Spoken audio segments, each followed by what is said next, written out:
Welcome, fellow dreamer. You have found a place of calm and rest. This evening, we're going to explore the remarkable journey of the internet, from its humble beginnings as a military research project to the vast interconnected web that now links billions of minds across our planet. We'll discover the dreamers and innovators who imagined a world where knowledge and connection could flow freely across invisible networks. Accompanied by soothing music and abstract imagery, we'll be uncovering little-known wonders and fascinating stories that gently feed your curiosity as you drift toward sleep. If you enjoy these calm adventures with us, don't be shy.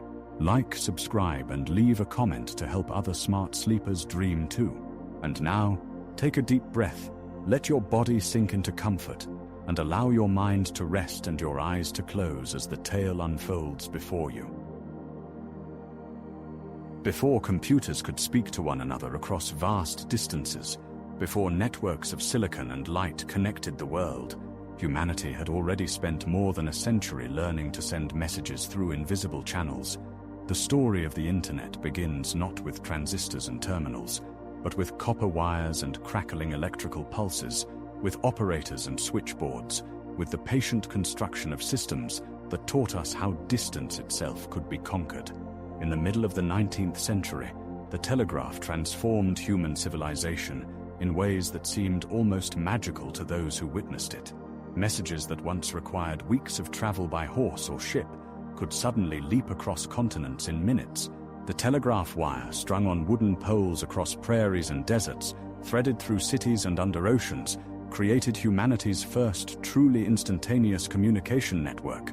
Samuel Morse's demonstration of his electrical telegraph in 1844, with that famous first message sent from Washington to Baltimore, inaugurated an era when information could travel faster than any human being could carry it. The telegraph network grew with remarkable speed, spreading across the United States and Europe, reaching across the Atlantic Ocean by 1866 through cables laid on the seafloor. Telegraph operators learned a new language of dots and dashes, translating thoughts into electrical impulses and back again. Telegraph offices became information hubs, where messages accumulated and were forwarded to their destinations, where operators made decisions about routing and priority. The conceptual framework was being established, though few realized it at the time. The idea that messages could be broken down, transmitted through a network, and reassembled at their destination. The telegraph's limitation was its requirement for skilled operators who understood Morse code. The invention of the telephone by Alexander Graham Bell in 1876 offered something more intimate and immediate. The human voice itself could travel through wires. The telephone created not just a new technology but a new kind of network, one that required connection between specific points. When you picked up your telephone, an operator would answer and manually connect your wire to the wire of the person you wished to reach. This was circuit switching, the creation of a dedicated path between 2 points for the duration of a conversation. As telephone networks expanded in the late 19th and early 20th centuries, they became increasingly complex. Telephone exchanges grew into massive installations, filled with switchboards, where operators physically plugged cables to create connections. The clicking and buzzing of these switching centers provided the rhythmic heartbeat of early telecommunication. Each call required its own dedicated circuit, a physical path of wire and switches that remained open and unused by anyone else until the conversation ended. This was efficient for voice communication, but represented a fundamentally different approach than would later emerge for computer networks. By the middle of the 20th century, the telephone network had evolved into an extraordinarily sophisticated system. Automatic switching had replaced many human operators, using electromechanical and later electronic switches to route calls. The network could connect nearly anyone to anyone else within the developed world, a web of copper and switching stations that represented one of humanity's most complex technological achievements. Long-distance calls traveled through trunk lines, major pathways that carried many conversations simultaneously through techniques like frequency division, multiplexing. Yet even as the telephone network reached its maturity, a new kind of machine was emerging that would require an entirely different approach to communication. The first electronic computers appeared during World War II and in the years immediately following. These were massive, room-sized installations of vacuum tubes and relays, machines that could perform calculations far faster than any human. Early computers like ENIAC, completed in 1945, or UNIVAC, delivered to the Census Bureau in 1951, were isolated giants, each one unique, each one self-contained. Through the 1950s, computers remained expensive, rare, and largely disconnected from one another. They were tools for specific tasks, calculating artillery trajectories, processing census data, performing scientific computations. When information needed to move between computers, it traveled on physical media. Programmers carried stacks of punched cards or magnetic tapes from one machine to another. Data was loaded, processed, and output, then perhaps carried to yet another machine. The idea of computers communicating directly with one another in real time seemed unnecessary to most observers. But a few visionaries began to imagine something different. As computers became more powerful and valuable, demand for access to them grew. Researchers at universities and laboratories found themselves competing for limited time on expensive machines. What if multiple users could access a single computer simultaneously, sharing its processing power? This concept of time sharing began to emerge in the late 1950s, allowing a computer to rapidly switch between different users so quickly that each person felt they had the machine's full attention. Time sharing created new possibilities and new challenges. If multiple users could share one computer, what about sharing access to computers across different locations? Telephone lines could carry data as well as voice, though slowly and imperfectly. Early experiments in connecting computers over phone lines revealed both the potential and the problems. The telephone network, designed for continuous voice circuits, was expensive to use for data transmission. Maintaining an open circuit for computer communication, with its bursts of activity and long pauses, seemed wasteful of network resources. By the early 1960s, the stage was set for a revolution in thinking about communication networks. The telegraph had demonstrated that messages could be encoded and transmitted electrically. The telephone network had created a global infrastructure of switching and routing. Computers had emerged as powerful information processors. Time sharing had shown that resources could be efficiently shared among multiple users. But no one had yet imagined how to combine all these elements into something genuinely new, a network designed specifically for computers, rather than adapting human communication systems to computational needs. The world of communication stood at a threshold. The technologies and concepts existed, scattered across different disciplines and applications. Telegraph operators had understood message routing. Telephone engineers had mastered switching. Computer scientists were exploring resource sharing. What was needed was a synthesis, a vision that could see beyond existing systems to something fundamentally different. That vision would emerge from an unexpected place, born not from the commercial telecommunications industry, but from government research laboratories, concerned with questions of national security and technological advancement. The Cold War was beginning to reshape the landscape of scientific research, and in that transformation, the seeds of the Internet would be planted. The autumn of 1957 brought a chill to American confidence that had nothing to do with the changing seasons. On October 4th of that year, the Soviet Union launched Sputnik, a polished metal sphere about the size of a beach ball, into orbit around Earth. As it circled the planet every 96 minutes, its radio transmitter sent out steady beeps that could be picked up by amateur radio enthusiasts across America. Those seemingly innocent beeps carried an unmistakable message.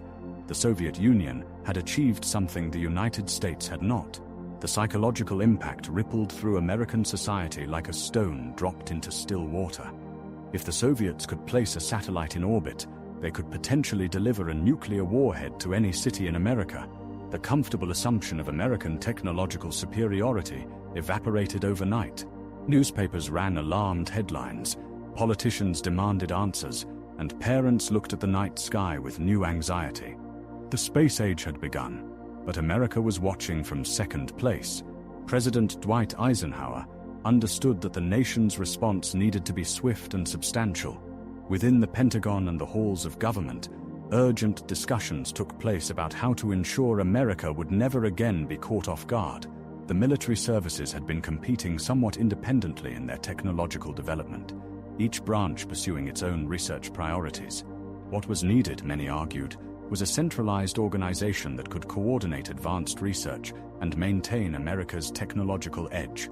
In February of 1958, just 4 months after Sputnik's launch, President Eisenhower signed the directive that created the Advanced Research Projects Agency. Known by its acronym ARPA, this new organization sat within the Department of Defense, but operated with unusual freedom. Its mission was elegantly simple, yet profoundly ambitious: to prevent technological surprise and to maintain American superiority in military technology. ARPA would fund bold, risky research that might not have immediate applications, but could lead to breakthrough innovations. The agency attracted a particular type of researcher. These were people comfortable with uncertainty, excited by seemingly impossible challenges, and willing to pursue ideas that might not bear fruit for years or even decades. ARPA's directors understood that revolutionary advances rarely came from incremental improvements to existing technologies. They were looking for the kind of thinking that could leap over conventional limitations entirely. As the 1960s began, Cold War tensions settled into an uneasy rhythm. The United States and Soviet Union faced each other across a divided world, each side building arsenals capable of destroying civilization many times over. Defense strategists on both sides wrestled with a terrible question. In the event of nuclear war, how could military command and control survive? The conventional communication networks of the era, whether telephone systems or dedicated military lines, were vulnerable to attack. Strike the central switching stations, and the entire network collapsed. This wasn't merely theoretical concern. Military planners conducted sobering exercises that revealed how fragile communication systems could be. A handful of well-placed strikes could isolate commanders from their forces, leaving even surviving military units unable to coordinate or receive orders. The pyramid structure of traditional communication networks, with their central hubs and hierarchical connections, created obvious targets and single points of failure. The problem wasn't just military. Government leaders recognized that in the aftermath of any attack, the nation would need to coordinate emergency responses, allocate resources, and maintain some form of organized society. But how could such coordination happen if communication infrastructure lay in ruins? The telephone network that connected American cities and businesses had grown organically over decades, creating concentrated switching centers that represented exactly the kind of vulnerability that kept defense planners awake at night. Within this atmosphere of strategic concern, computer technology was beginning to mature. The massive calculating machines of the 1950s were giving way to more sophisticated systems. Universities and research laboratories were acquiring computers and discovering new applications for them. Yet these computers existed as isolated islands of capability. A researcher at one institution couldn't access the computing power or data at another location. Each computer was a self-contained world, accessible only to those physically present at the machine. Some researchers began to wonder whether computers might be connected across distances, allowing users at one location to access machines elsewhere. Such connectivity could let the research community share expensive computing resources more efficiently. But in the context of Cold War strategic thinking, computer networking suggested more profound possibilities. A distributed network of computers might prove more resilient than centralized systems. If multiple machines across different locations could communicate and share information, the destruction of any single node wouldn't collapse the entire network. These ideas percolated through research communities and defense agencies, existing more as intriguing possibilities than concrete plans. The technical challenges seemed formidable. Computers of the early 1960s used incompatible systems and protocols. They were designed to operate independently, not to communicate with other machines. The telephone lines that might connect them were built for voice communication, not digital data. Creating a network of computers would require solving problems that didn't yet have obvious solutions, yet ARPA's mandate was precisely to pursue such ambitious challenges. The agency's funding model allowed researchers to explore unconventional ideas without the pressure of immediate practical applications. If computer networking might offer strategic advantages, if it might create communication systems that could withstand attack and continue functioning, then it deserved serious investigation and resources. The geopolitical tensions that made Americans anxious about Soviet technological achievements also created the conditions for bold experimentation. Congress appropriated substantial funds for advanced research, and agencies like ARPA had latitude to distribute those funds to promising projects. The urgency of the Cold War competition meant that radical ideas received consideration they might never have gotten in more stable times. As the early 1960s progressed, the stage was set for something remarkable. The technology existed, at least in primitive form. The strategic motivation was clear. The funding was available. What was still needed was a vision of what networked computers could achieve, and the right people to transform abstract ideas into working reality. Those elements were about to converge in ways that would reshape not just military communication, but human connection itself. In the early 1960s, as the Cold War continued to shape the priorities of American research institutions, a psychologist with an unusual fascination for computers began to imagine something extraordinary. Joseph Carl Robnet, Licklider, known to virtually everyone as Lick, was not the type of person you might expect to revolutionize computing. He had trained as a psychologist, studying how the human mind processes sound and information. Yet this background in understanding human thought would prove to be exactly what the emerging field of computer science needed. Licklider had spent time at MIT's Lincoln Laboratory, where he encountered the massive computers of the era. These were machines that filled entire rooms, humming and clicking as they processed calculations. Most researchers saw computers as glorified calculators, tools for crunching numbers and performing mathematical operations. But Licklider saw something different. He saw potential partners for human thought, machines that could extend and amplify human intelligence in ways that had never been possible before. In 1960, Licklider published a paper that would become legendary in computing circles. He called it Man-Computer Symbiosis, and in it, he described a future where humans and computers worked together in intimate partnership. The computer, he suggested, should not merely calculate according to instructions. Instead, it should respond interactively, thinking alongside humans, handling routine tasks while people focused on creative problem-solving and decision-making. This was a radical departure from how computers were used at the time, when programmers submitted stacks of punched cards and waited hours or days for results. His ideas caught the attention of the Advanced Research Projects Agency. In October 1962, Licklider was appointed to lead ARPA's Information Processing Techniques Office. This was a position of remarkable influence, overseeing funding for computer research across the country. Licklider arrived at ARPA with his vision intact and with the resources to pursue it. He immediately began thinking, not just about individual computers becoming more interactive, but about how computers themselves might communicate with each other. In April 1963, Licklider sat down and wrote a series of memos that would set the course for computer networking. He addressed these memos to the members and affiliates of the Intergalactic Computer Network. The playful science fiction name revealed something important about Licklider's character. He was serious about his vision, but maintained a sense of wonder and humor about the possibilities. The network he described was not intergalactic, of course, but his ambition for it was cosmic in scope. In these memos, Licklider described a future where computers at different locations could be connected, sharing resources and information. He imagined researchers at one university accessing programs and data stored on computers hundreds of miles away. He envisioned a community of users, not isolated at their individual machines, but connected through a network that would enable collaboration and communication across vast distances. The memos explored the technical challenges this would involve, from how to connect machines using different programming languages to how to make such a system secure and reliable. What made Licklider's vision particularly remarkable was its human-centered approach. While many computer scientists focused purely on technical capabilities, Licklider never forgot that the ultimate purpose of these machines was to serve human needs. He understood that a computer network would be valuable not just for sharing computing power, but for connecting people. He foresaw online communities forming around shared interests and research goals. He imagined conversations happening through computers, ideas flowing freely across geographical boundaries. Licklider remained at ARPA for only 2 years, but his influence extended far beyond his tenure.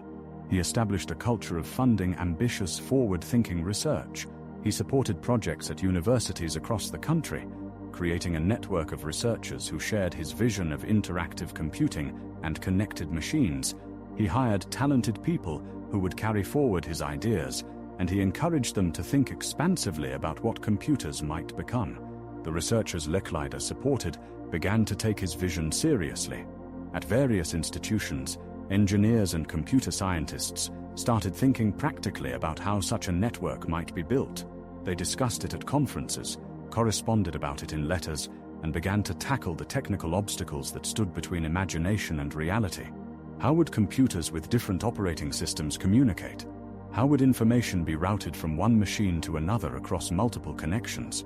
How could a network be designed to survive disruptions? One of the people Licklider brought into the ARPA orbit was a young computer scientist named Larry Roberts, who would later play a crucial role in actually building the network Licklider had imagined. Another was Bob Taylor, who would succeed Licklider in leading the Information Processing Techniques Office and continue pushing the networking vision forward. Licklider was building not just a theoretical framework, but a community of researchers with the skills and motivation to make the theory real. Licklider eventually left ARPA to return to academic research, but his intergalactic computer network memos continued to circulate. They became a kind of founding document, a statement of purpose that kept researchers focused on the ultimate goal. When technical discussions became mired in details, Licklider's vision reminded everyone why they were doing this work: to connect human minds, to enable collaboration, to amplify human intelligence through the partnership of people and machines. The gentle, steady influence of Licklider's ideas created a current that would carry computer networking forward through the rest of the decade. While he was not an engineer who built hardware or wrote networking code, his contribution was equally essential. He imagined what could be, articulated why it mattered, and created the conditions for talented people to pursue that vision. In the quiet offices of research institutions, in laboratories filled with blinking lights and spinning tape reels, the dream of connected computers had been planted and was beginning to grow. As the mid-1960s approached, the question was no longer whether computers should be networked, but how such a network could be built. The theoretical foundation had been laid. Now engineers and computer scientists would need to develop the practical innovations that could turn Licklider's intergalactic vision into earthly reality. As J.C.R. Licklider's vision of an interconnected network of computers spread through the research community, a fundamental technical problem remained unsolved. How would information actually travel through such a network? The existing telephone system used circuit switching, where a dedicated line connected two parties for the duration of their conversation.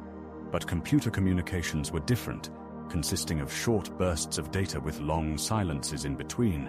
Holding open a dedicated circuit for sporadic computer communications would be wastefully expensive, like renting an entire highway lane for a single car that only drove occasionally. In the early 1960s, working independently on opposite sides of the Atlantic Ocean, 3 researchers began developing a revolutionary solution. They would break messages into small pieces, send those pieces through whatever path was available, and reassemble them at their destination. This concept, which would come to be called packet switching, emerged not from a single eureka moment, but from careful thinking about efficiency, reliability, and the nature of digital communication itself. At the Rand Corporation in Santa Monica, California, a researcher named Paul Baran was contemplating a darker question. The Cold War tensions that had prompted the creation of ARPA also motivated Baran's work. He was thinking about communication networks that could survive damage, networks that would continue functioning, even if parts were destroyed. The telephone network of that era was centralized and hierarchical. If key switching centers were knocked out, large portions of the system would fail. Baran envisioned something entirely different, a distributed network where no single point was critical to the whole system's survival. Between 1960 and 1962, Baran developed his ideas with characteristic thoroughness. He imagined a network shaped like a fishnet, with many interconnected nodes. If several nodes were destroyed, messages could simply route around the damage, finding alternative paths to their destinations. But this kind of flexibility required a new approach to sending information. Baran proposed dividing messages into what he called message blocks, standard-sized units that could travel independently through the network. Each block would carry its own addressing information, like a letter in an envelope. Network nodes would examine each block and forward it along toward its destination, choosing routes dynamically based on which paths were available. Baran's work was detailed and visionary. He wrote an 11-volume report for RAND, published in 1964, describing his distributed network concept and the technical requirements for building it. He called his approach hot potato routing, as each node would quickly pass message blocks along rather than holding them. The system he imagined was remarkably resilient and efficient, but perhaps too radical for the existing telecommunications infrastructure. When RAND attempted to interest the military in building such a network, they encountered resistance from established telephone companies, and ultimately the project was not implemented as Baran had envisioned. While Baran worked in California, across the Atlantic Ocean at the National Physical Laboratory in England, a physicist named Donald Davies was independently arriving at remarkably similar conclusions. Davies had a different starting point than Baran. He was interested in time-sharing systems that allowed multiple users to access a single computer, and he was thinking about how to connect these systems efficiently. In 1965, Davies began designing what he envisioned as a national data network for the United Kingdom. Davies recognized the same fundamental inefficiency in circuit switching that Baran had identified. Computer communications didn't need continuous open circuits. Instead, Davies proposed breaking data into what he called packets, small standardized units that could share network capacity. Multiple users' packets could be interleaved on the same communication line, dramatically improving efficiency. Davies worked out the mathematics of packet size, concluding that relatively small packets, perhaps a few thousand bits each, would optimize the balance between routing information overhead and transmission efficiency. The term packet itself came from Davies. It was a simple, memorable word that perfectly captured the concept of wrapping data into discrete bundles for shipment through the network. Davies presented his ideas at a conference in 1965, and his team at the National Physical Laboratory began building an experimental packet switch network to demonstrate the concept's viability. Neither Baran nor Davies initially knew about the other's work. They had arrived at the same revolutionary idea independently, motivated by different concerns, but recognizing the same solution. The convergence of their thinking was not coincidental, but rather reflected the elegance of packet switching as an answer to the fundamental challenges of computer networking. A third figure also contributed crucial ideas during this period. At the Massachusetts Institute of Technology, Leonard Kleinrock was conducting theoretical work on the mathematics of data networks. His doctoral dissertation in 1962 analyzed the performance of what he called message switching systems, exploring how networks could efficiently handle discrete chunks of information rather than continuous streams. Kleinrock's mathematical analysis provided theoretical foundation for understanding how packet switch networks would behave under different conditions, how quickly packets would move through networks, and where bottlenecks might form. The beauty of packet switching lay in its efficiency and resilience. Unlike circuit switching, where network capacity sat idle during pauses in communication, packet switching allowed the network to be continuously utilized. Packets from many different communications could share the same physical lines, with each taking turns in rapid succession. The system was inherently flexible, able to route around congestion or failures automatically. If one path became unavailable, packets could take alternative routes, and because each packet carried its own destination information, they could even arrive via different paths and be reassembled in the correct order. By the mid-1960s, packet switching had evolved from theoretical concept to practical design. The work of Baran, Davies, and Kleinrock had independently validated the approach from different angles. survivability, efficiency, and mathematical foundation. When the time came to actually build a computer network, their ideas would converge and provide the technical foundation that made it possible. The researchers who would soon begin constructing ARPANET were not working in isolation. They were aware of these packet-switching concepts, learning from the pioneering work that had demonstrated both the theoretical soundness and practical necessity of this new approach. The vision that Licklider had articulated now had a technical mechanism that could make it real. The next step would be transforming these elegant concepts into working hardware and software, connecting actual computers across actual distances, and discovering whether packet switching would perform in reality as beautifully as it did in theory. The stage was set for ideas to become infrastructure, for concepts to crystallize into the physical network that would change the world. The ideas were there, floating in the minds of brilliant thinkers, sketched on paper, debated in conferences, but ideas, no matter how revolutionary, remain abstractions until someone decides to build them.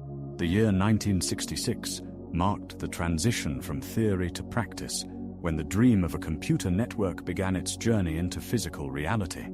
At ARPA's Information Processing Techniques office, a man named Larry Roberts arrived to transform possibility into infrastructure. Roberts had worked at MIT's Lincoln Laboratory, where he had already conducted experiments in connecting computers over telephone lines. He understood both the promise and the practical challenges of computer networking. When he joined ARPA, he inherited Licklider's vision and the packet-switching concepts that Barron and Davies had developed. Now came the harder part, actually building something that worked. Roberts approached the project with methodical precision. He began by surveying the ARPA research community, identifying which universities and institutions had the most advanced computer facilities and the strongest interest in networking. The challenge was formidable.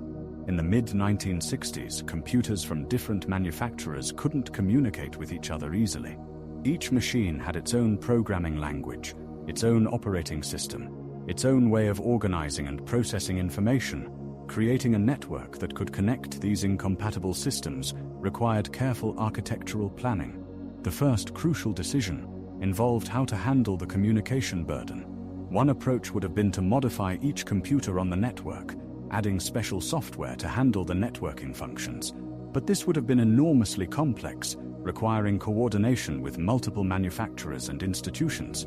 Roberts conceived a more elegant solution. The network would use dedicated smaller computers to handle all the communication tasks. These specialized machines would sit between the main computers and the network, translating and routing messages. The host computers could remain unchanged, unaware of the intricate dance of packets flowing through the network infrastructure. These dedicated communication computers needed a name. They were called Interface Message Processors, or EMPs for short. Each site on the network would have an IMP that would manage all the networking functions for that location. The IMPs would talk to each other, handling the packet switching, routing messages from source to destination, and dealing with errors or lost data. This architecture separated the networking problem from the computing problem, a conceptual breakthrough that simplified the entire undertaking.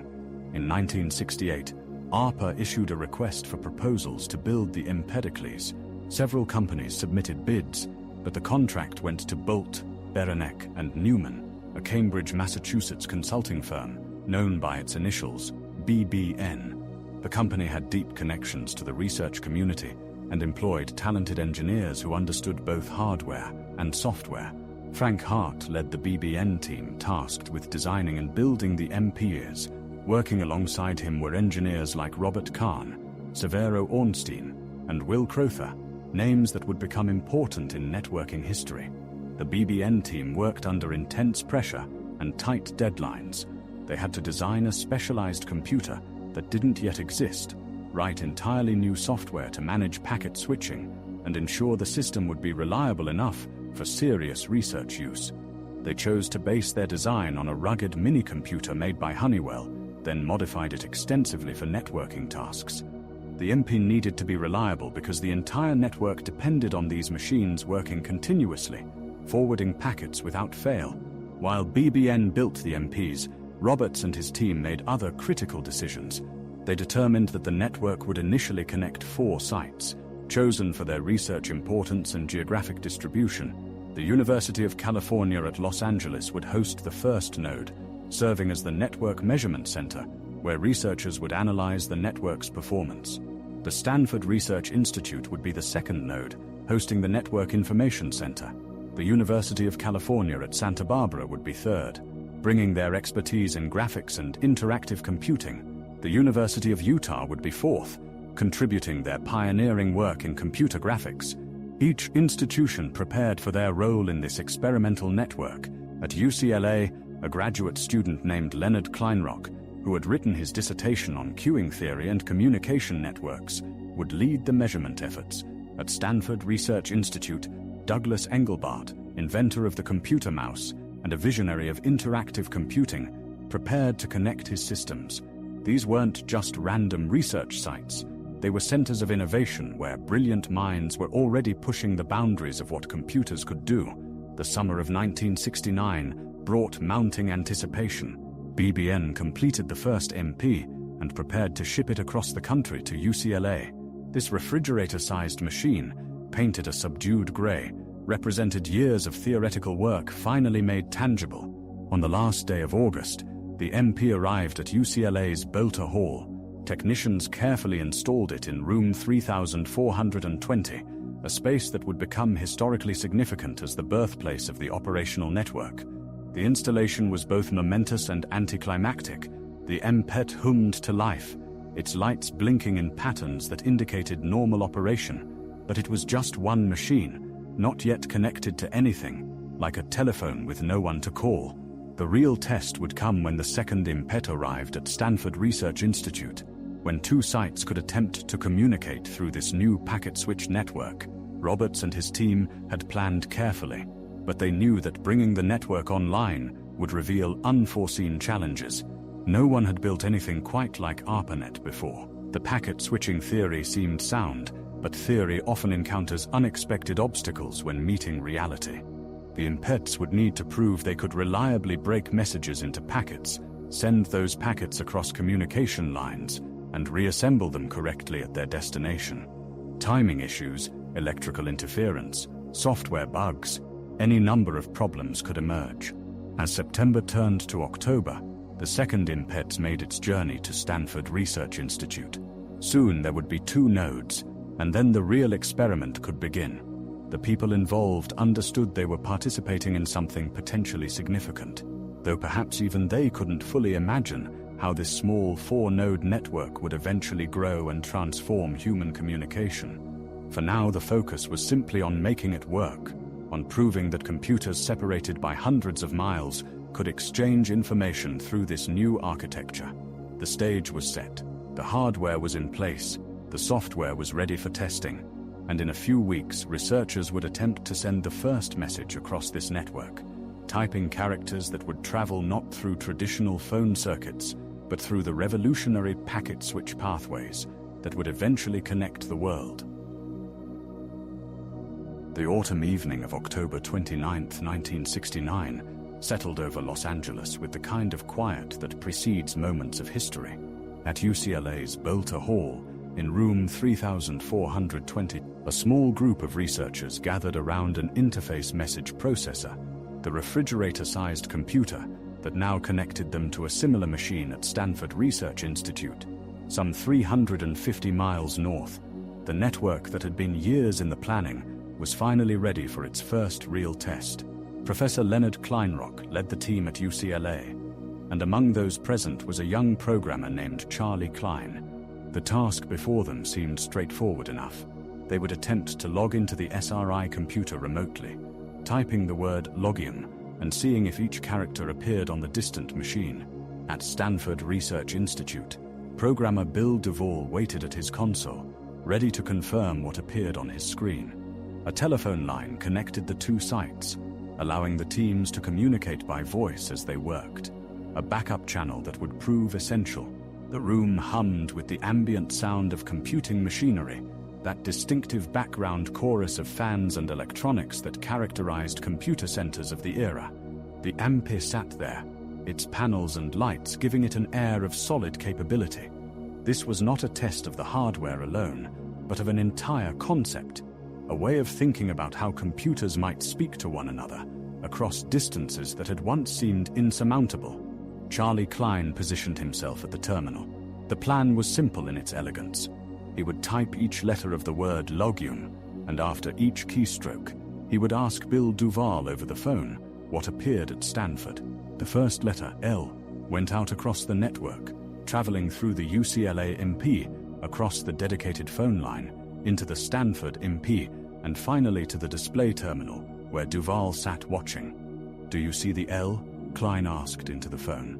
"Yes, I see the L," came Duval's voice from Stanford. The confirmation sent a ripple of satisfaction through the UCLA room. The first character had traveled successfully.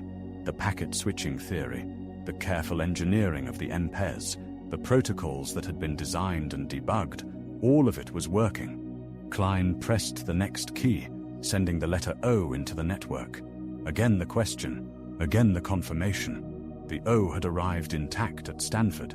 2 letters successfully transmitted across a packet switch network, each one a small victory for the vision that had driven this project forward.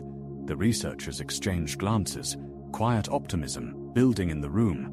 They were watching something new being born into the world. Klein typed the letter G. The third character of login embarked on its journey north, but this time, something unexpected occurred. The system crashed. The connection between the 2 computers collapsed, and the demonstration came to an abrupt halt. After sending just 2 letters successfully, the network had stumbled. In another context, this might have seemed like failure. Years of work, substantial government funding, the collaboration of some of the brightest minds in computer science, all culminating in a system that could transmit only 2 letters before crashing. But the researchers in that room understood something that might not be immediately obvious to an outside observer.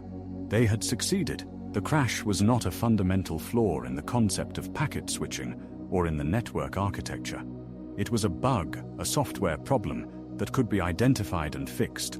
More importantly, those first 2 characters had demonstrated that the ARPANET worked.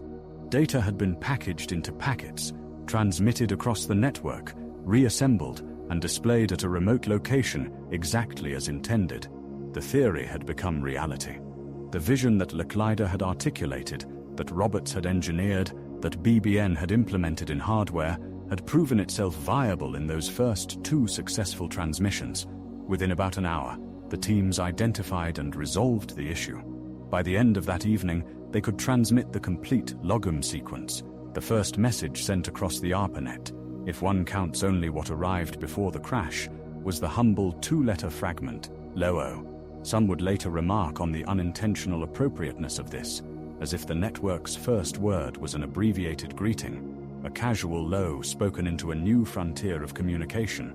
The successful transmission on October 29, 1969, marked the operational beginning of the ARPANET, but the network was still in its infancy.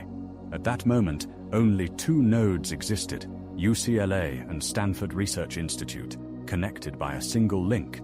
The grand vision of a nationwide network remained to be realized, but the fundamental proof of concept was now established beyond doubt. By the end of 1969, just 2 months after that first transmission, the network expanded to include 2 additional nodes. The University of California at Santa Barbara joined the ARPANET, followed by the University of Utah. Each new node required careful installation of an IMP, configuration of the connections, and testing to ensure that packets could flow reliably across the growing network. The 4-node ARPANET represented a small but functioning network, a working model of the distributed communication system that had been imagined. The researchers at these 4 institutions began exploring what their new tool could do. Messages passed between the sites. Users started logging into remote computers, accessing resources and programs that existed hundreds of miles away. The ARPANET was not yet indispensable, not yet transformative in ways that would later seem inevitable, but it was operational and beginning to demonstrate its utility. The photographs from that autumn show young men with long hair and short-sleeved shirts standing beside hulking machines in rooms filled with cables and equipment. They have the relaxed confidence of people solving interesting problems, unaware that they are building something that will outlive them all and reshape the world in ways they cannot yet imagine. The technology they are creating will evolve beyond recognition, but the fundamental principles being proven in these early tests will endure.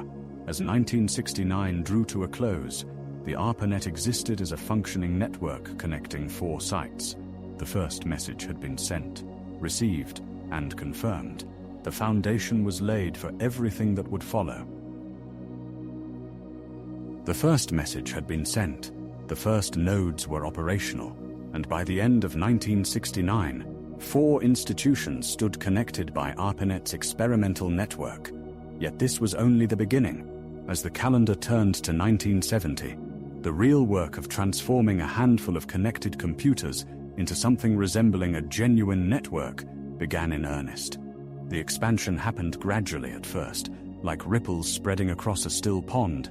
Each new connection required careful planning, coordination, and technical problem-solving. The interface message processors, those refrigerator-sized machines built by Bolt, Baranek, and Newman, needed to be installed, configured, and connected. Each institution joining the network brought its own computing infrastructure, its own technical challenges, and its own questions about how this new capability might be useful. Throughout 1970 and 1971, universities and research centers across the United States received invitations to join ARPANET. The University of California at Santa Barbara connected its graphics-oriented computers.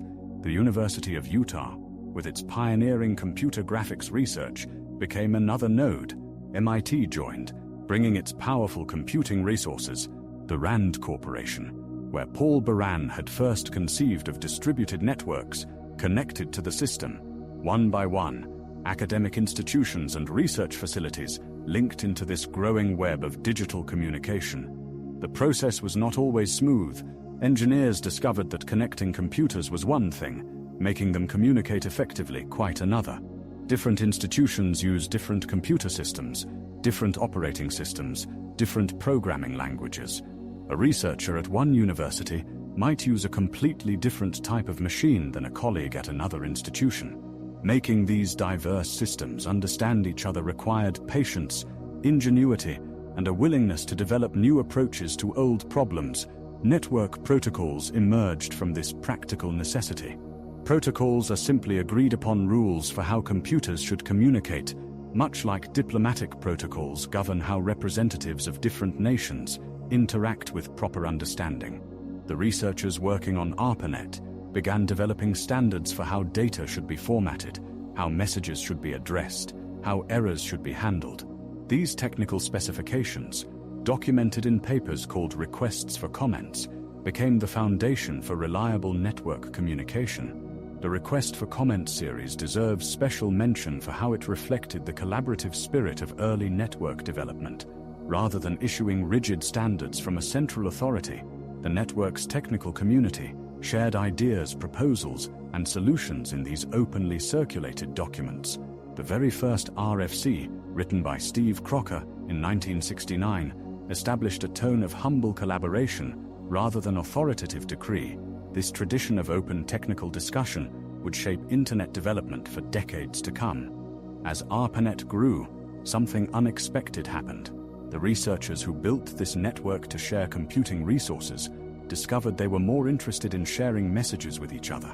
Electronic mail, email as it quickly became known, emerged not as a planned feature, but as an organic development from network users finding ways to communicate. Ray Tomlinson, a programmer at Bolt, Baranek, and Newman, created the first network email system in 1971. He chose the @ symbol, that little @ sitting unused on keyboard layouts, to separate the user's name from their computer's name. This simple innovation created addresses that could route messages across the network. Tomlinson himself later remarked that his first email messages were entirely forgettable, probably something like QWERT UIOP or similar test text. Yet this unremarkable beginning launched one of the most transformative communication tools in human history. Email spread across ARPANET with remarkable speed. Researchers discovered they could collaborate without playing telephone tag, share findings without waiting for postal delivery, coordinate projects across thousands of miles without the delays that had previously complicated long-distance cooperation. Mailing lists emerged, allowing groups of researchers to discuss topics asynchronously. The network, designed primarily for computer resource sharing, became, almost accidentally, a platform for human connection. By 1973, email accounted for 3/4 of all ARPANET traffic. This statistic surprised the network's creators, who had anticipated computational tasks dominating bandwidth usage. Instead, people wanted to talk to each other. They shared research findings, yes, but also jokes, ideas, debates, and the everyday exchanges that build communities. Scientists working on similar problems, but separated by geography, formed collaborations that would have been impractical in the pre-network era. The community forming around ARPANET developed its own culture and conventions. Network users coined new terms for new experiences. They developed email etiquette, unwritten rules about appropriate message length, response times, and group discussion behavior. They discovered both the freedoms and the challenges of text-based communication, where tone and nuance could be easily misunderstood without facial expressions or vocal inflection. As the network grew to dozens of nodes, managing this expanding system required increasingly sophisticated approaches. The Network Control Program, ARPANET's initial protocol suite, handled the growing traffic, but revealed limitations. The network was still essentially a single unified system, and connecting it to other networks remained difficult. Questions about reliability, efficiency, and scalability occupied the minds of network engineers. Research institutions found creative applications for their new connectivity. Programmers could access specialized computers remotely, running calculations on machines hundreds of miles away. University libraries began experimenting with shared catalog systems. Scientists coordinated observations and shared data from instruments at different locations. Each new use case revealed both possibilities and technical challenges requiring solutions. The network's growth was steady rather than explosive, measured in nodes added per year rather than per day.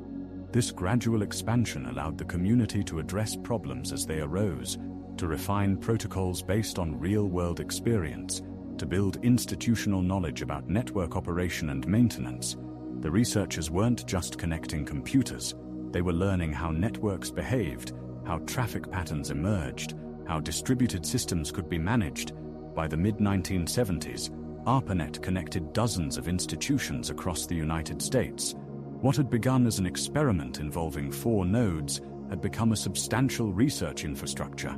Yet even as it grew, those working closest to the network recognized fundamental limitations. ARPANET was one network with one protocol suite designed for one specific purpose.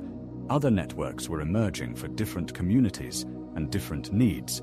The question of how these separate networks might themselves be connected was beginning to occupy researchers' attention, pointing toward challenges that would define the next phase of network evolution.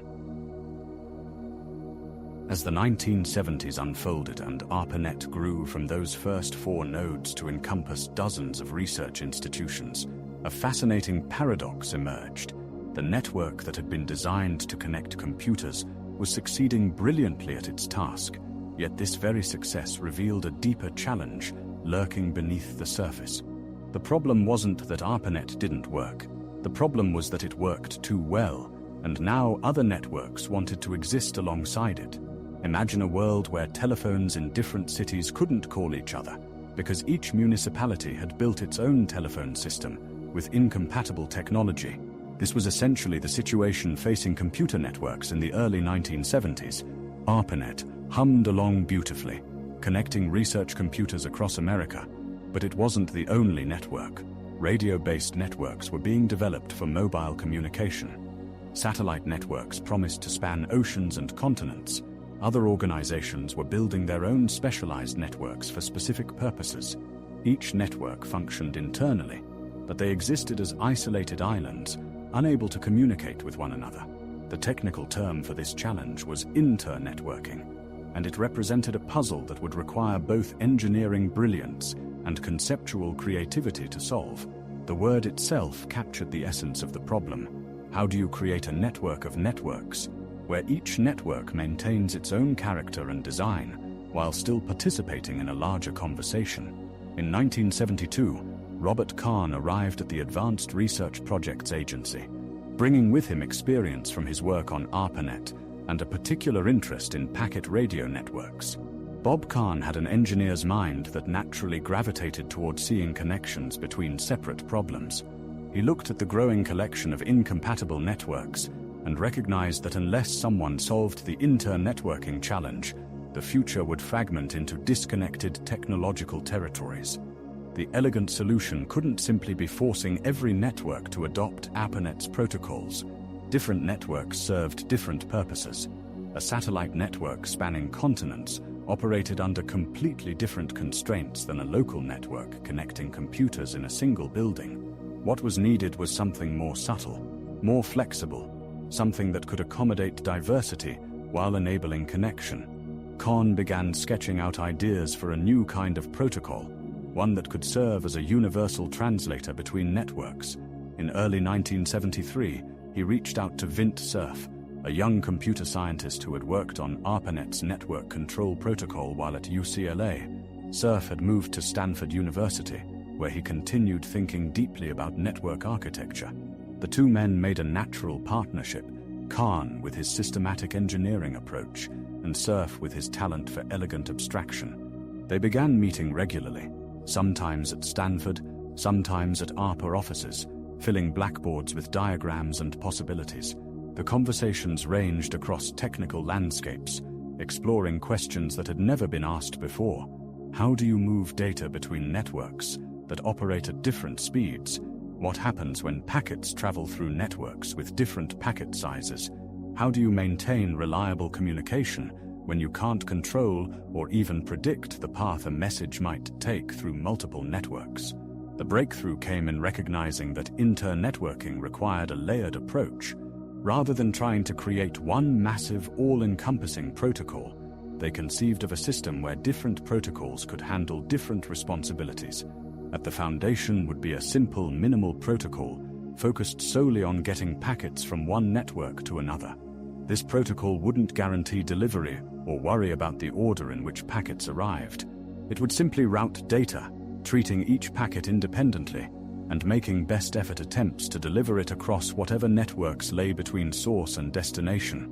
Above this basic layer would sit a more sophisticated protocol responsible for reliability.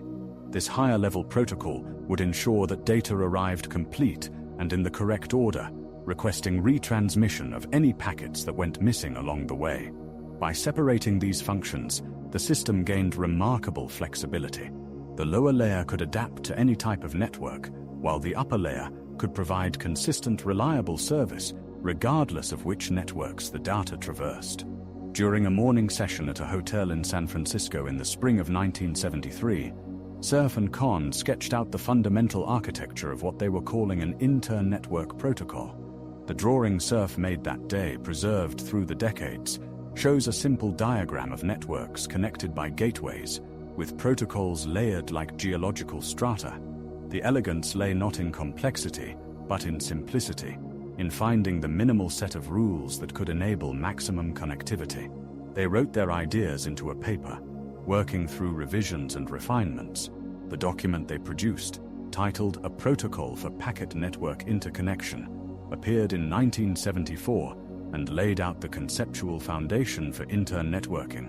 Reading it today, decades later, feels like glimpsing the blueprint for the future. The paper described networks connected by gateways, packets moving between networks with different characteristics, and protocols that could accommodate this diversity while maintaining end-to-end communication. What Cerf and Kahn proposed wasn't merely a technical specification, it was a philosophy of network design, one that embraced heterogeneity rather than demanding uniformity. Their vision imagined a network of networks where each constituent network could evolve and change independently, where new types of networks could join without disrupting existing connections, where innovation could happen at the edges without requiring permission from the center. The protocol they outlined would undergo years of refinement and testing.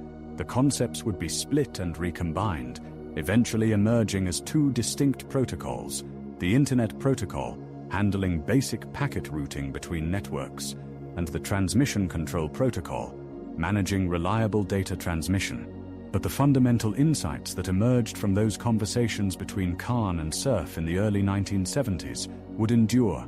As the decade progressed, the protocol problem that had seemed so intractable began to take shape as a solvable challenge. The solution required thinking differently about what a network was and what it meant for networks to communicate.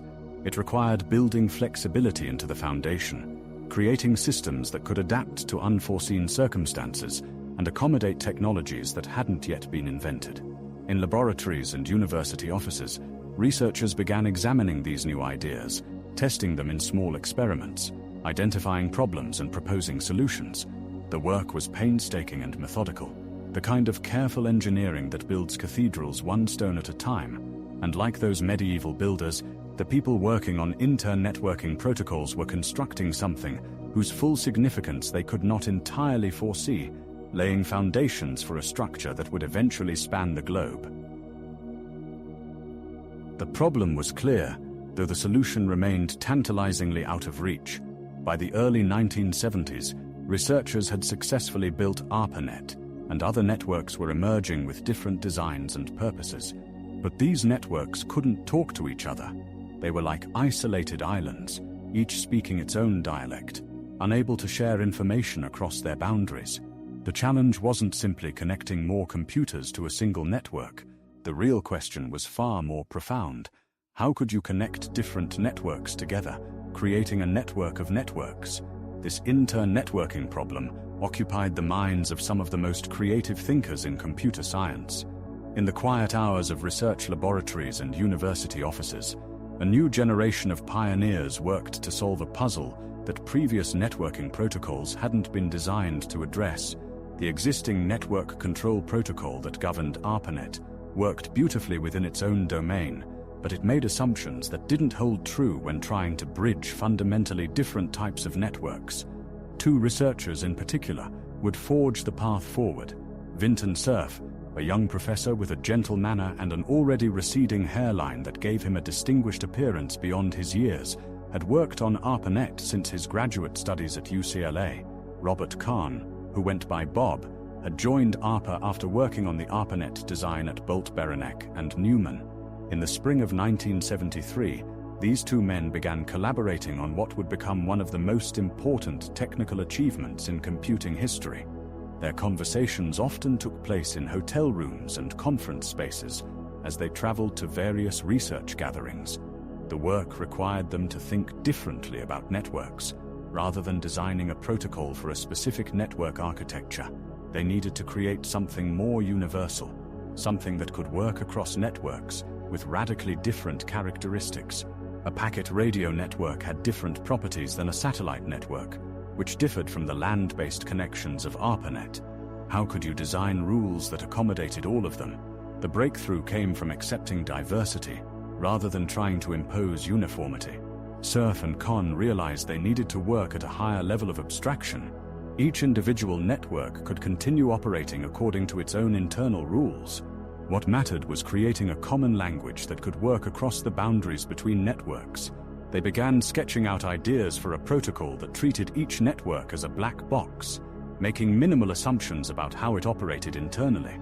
The concept they developed involved splitting the communication task into layers. The lower layer would handle the actual transmission of data across a single network, whatever that network might be. The higher layer would manage the end-to-end communication between computers across multiple networks, ensuring that data reached its destination intact and in the correct order, regardless of the path it took or the networks it traversed.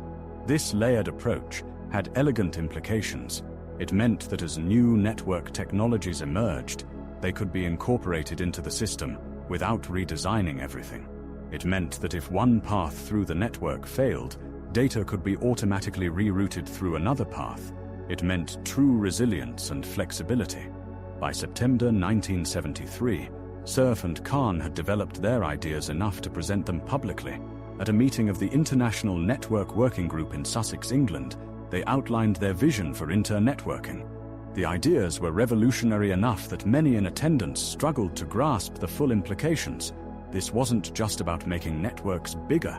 It was about creating something fundamentally new, a meta-network that could encompass all other networks.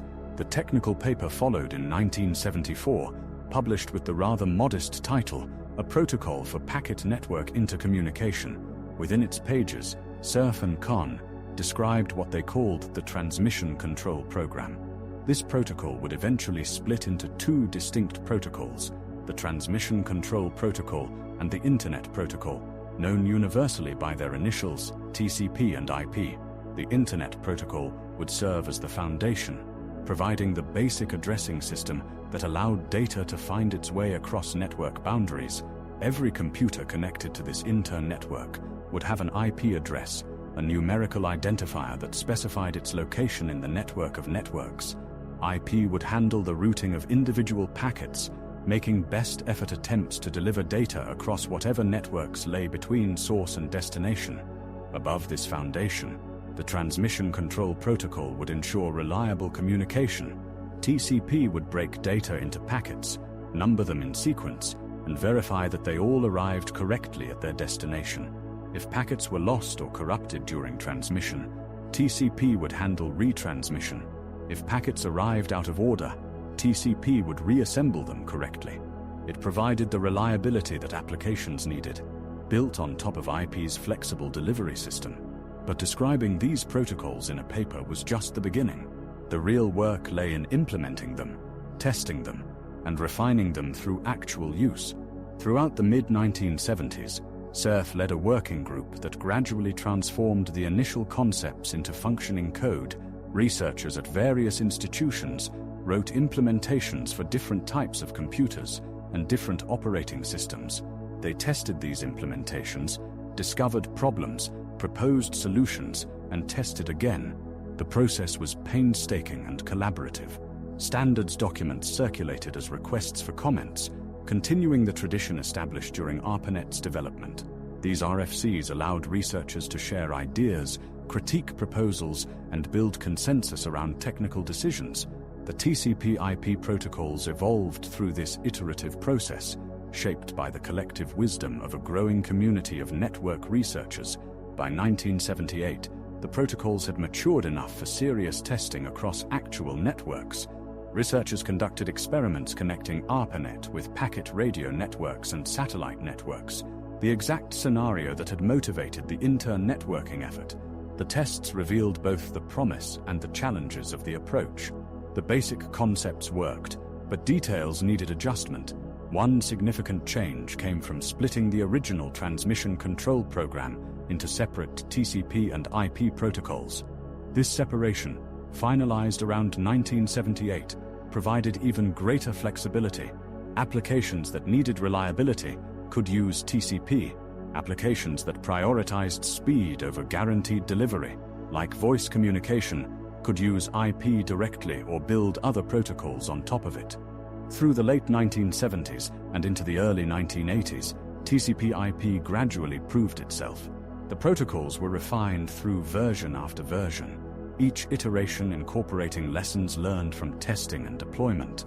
What had begun as a theoretical solution to the inter-networking problem was becoming a practical, working system. The stage was now set for a transformation. TCP/IP existed, tested, and refined, but most networks, including ARPANET itself, still used their original protocols. For the vision of a true internet to become reality, networks would need to adopt these new standards. That transition, carefully planned and momentous in its implications, waited just ahead in the story of how separate networks would finally merge into one. The development of TCP/IP had solved an elegant theoretical problem, creating a set of protocols that could, in principle, allow any network to communicate with any other. But throughout the 1970s and into the early 1980s, the computing world was busy building networks of its own, each springing up to serve particular communities, each with its own character and purpose. The landscape of digital communication was becoming crowded with separate islands of connectivity, and the need to bridge them grew more pressing with each passing season. While ARPANET connected primarily research institutions funded by the Department of Defense, other communities wanted networks of their own. Universities not fortunate enough to receive ARPA funding found themselves on the outside looking in, watching as their better connected peers exchanged messages and shared resources across the country. Students and faculty at these institutions felt the isolation keenly, knowing that valuable conversations and collaborations were happening just beyond their reach. In 1979, 2 graduate students at Duke University in North Carolina found an ingenious solution to their isolation. Tom Truscott and Jim Ellis created Usenet, a system that used ordinary telephone connections and existing Unix computers to exchange messages between institutions. Unlike ARPANET's specialized equipment and dedicated lines, Usenet worked with what was already available. Computers would dial each other up at night when phone rates were cheapest and exchange batches of messages organized into newsgroups covering different topics. The system spread through universities like wildfire, carried forward not by government funding or corporate investment, but by students and system administrators who simply shared the software and connected their machines to the growing web. Usenet had a distinctive character that set it apart from other networks. Its newsgroups became gathering places for focused discussions, from computer science topics to science fiction to jokes and social commentary. The system was remarkably democratic, with no central authority controlling what newsgroups could exist or who could post to them. This freewheeling nature would eventually lead to challenges, but in those early years it created vibrant communities of people who had never met face-to-face but knew each other through their words on glowing screens. Around the same time, another network was taking shape to serve academic computing. BitNet, whose name stood for Because It's Time Network, launched in 1981, connecting Yale University and the City University of New York. BitNet used IBM mainframe computers and leased telephone lines to provide email and file transfer services to colleges and universities. The network had a particular appeal to institutions with IBM equipment, and it grew rapidly through the early 1980s, extending tendrils across North America and eventually reaching Europe and beyond. BitNet's architecture was simpler than ARPANET's sophisticated packet switching. Messages traveled from machine to machine in a store-and-forward pattern, each computer passing the message along toward its destination like a bucket brigade. This approach was less efficient than packet switching, but it worked reliably with existing equipment, making it accessible to institutions that couldn't afford specialized networking hardware. Meanwhile, the broader academic computer science community still lacked comprehensive network access. Many researchers found themselves excluded from ARPANET, which remained focused on institutions doing defense-related research. Recognizing this gap, the National Science Foundation stepped in to create CSNet, the Computer Science Network, in 1981. CSNet's mission was to extend networking capabilities to all computer science departments, regardless of their ARPA connections. CSNet took a pragmatic approach, offering several connection options at different price points.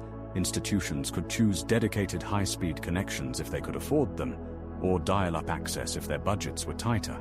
Some sites connected through ARPANET gateways, while others used telephone modems. This flexibility allowed CSNet to serve a diverse community, from major research universities to smaller colleges with modest resources.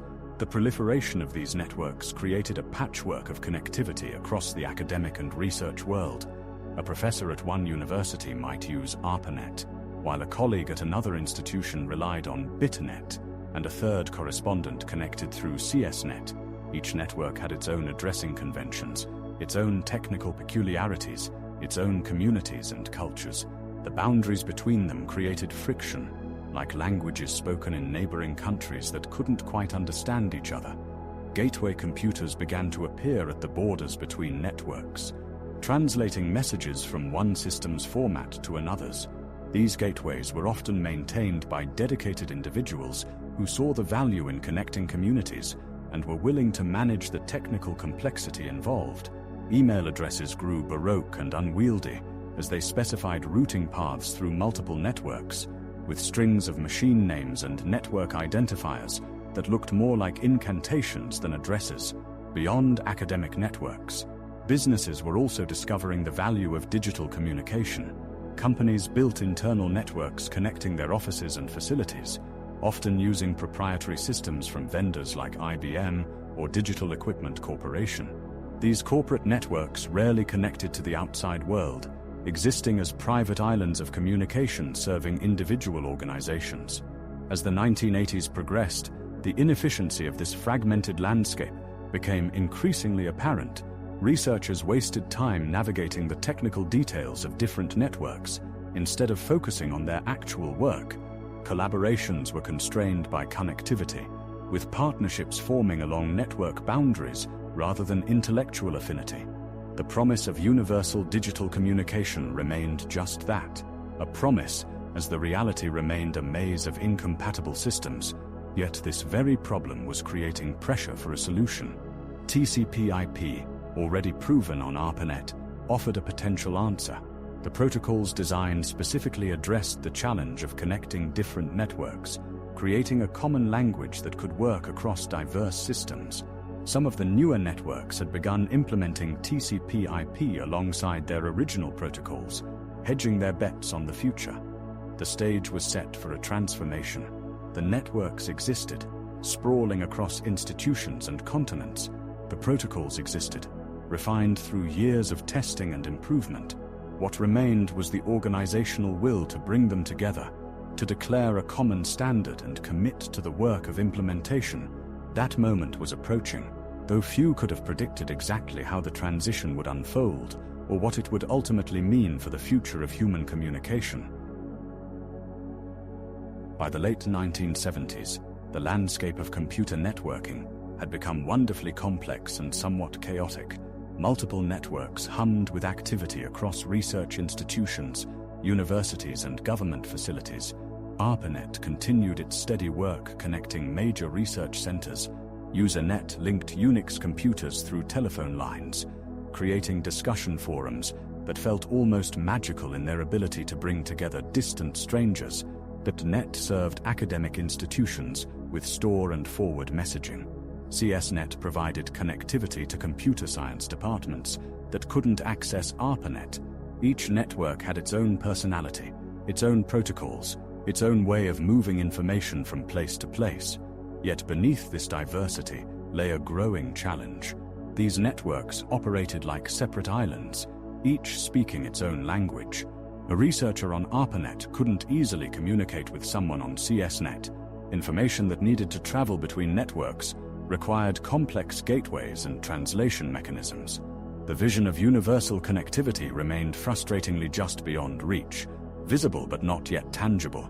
The development of TCP/IP had provided an answer to this puzzle, a common language that different networks could speak regardless of their underlying architecture. Through the 1970s, Vint Cerf, Bob Kahn, and their colleagues had refined these protocols, testing them in various configurations, working out the countless small details that separated a good idea from a working system. By the beginning of the 1980s, TCP/IP had proven itself capable of connecting diverse networks into a true internet, a network of networks. But ARPANET itself, the pioneering network that had started everything, still operated on its original network control protocol. This protocol had served admirably for over a decade, enabling the network's growth and the development of applications like email and file transfer. Yet NCP could only work within ARPANET itself. It couldn't provide the inter-networking capability that the future clearly required. The decision to transition ARPANET from NCP to TCP/IP represented more than a technical upgrade. It meant fundamentally changing how the network operated, how every connected computer communicated, how every program that used the network would function. Such transitions are never simple. Every host computer on the network would need new software. Every application would need modification. The coordination required was substantial, involving dozens of institutions and hundreds of people, each with their own schedules and constraints. Planning for this transition occupied much of the early 1980s. The Defense Communications Agency, which had taken over ARPANET's operation from the original research team, worked with network researchers to develop a migration strategy. They couldn't simply flip a switch and change everything instantly. The network needed to keep functioning throughout the transition, Research needed to continue. Communication channels had to remain open. The solution involved a gradual migration period during which both protocols would operate simultaneously. Host computers could implement TCP/IP and test it while still relying on NCP for their day-to-day operations. This parallel operation allowed debugging, adjustment, and familiarization without the pressure of an immediate cutoff. Throughout 1982, system administrators at sites across ARPANET worked on implementing the new protocols, testing connections, ensuring their systems could handle both old and new methods of communication. As 1982 drew to a close, preparations intensified. A date was set for the complete transition. January 1st, 1983, would be Flag Day, the moment when ARPANET would stop using NCP and operate exclusively with TCP/IP. The choice of New Year's Day was practical rather than symbolic. Many research institutions would be closed for the holiday, reducing network traffic and giving technical staff time to handle any unexpected complications. The months leading up to Flag Day saw increasing urgency in communications across the network. Reminders went out to site administrators. Documentation circulated explaining the changes. Some locations scrambled to complete their preparations, racing against the calendar to ensure they wouldn't lose connectivity when the switch occurred. The night of December 31st, 1982, passed quietly for most people celebrating the arrival of a new year. But in computer rooms and network operation centers, technical staff monitored their systems with particular attention. As midnight approached, the moment arrived without fanfare or ceremony. ARPANET began operating exclusively with TCP. The transition went remarkably smoothly. Years of careful planning and the extended parallel operation period had prepared the network well. Most sites experienced little disruption. The packets continued flowing, carrying email and file transfers and remote login sessions as they had before, but now speaking the new protocol language that would enable so much more. This moment, this quiet transition in the early hours of January 1st, 1983, represents something profound in the Internet's history. It marks the point when the technical foundation for universal internetworking became operational on the network that had pioneered packet switching. ARPANET was no longer just a network unto itself. It had become part of something larger, something that could genuinely be called an internet with a lowercase I, a network of networks bound together by common protocols. The implications would unfold gradually over the following years. TCP/IP's adoption by ARPANET gave the protocols legitimacy and proved their viability at scale. Other networks began adopting these same standards. Recognizing the value of speaking a common language, the separate islands of connectivity could now bridge their isolation, forming an archipelago and then a continent of interconnected communication. The term Internet with a capital I began appearing more frequently in technical discussions, gradually shifting from a general concept to a specific entity. The growing collection of networks that used TCP/IP to communicate.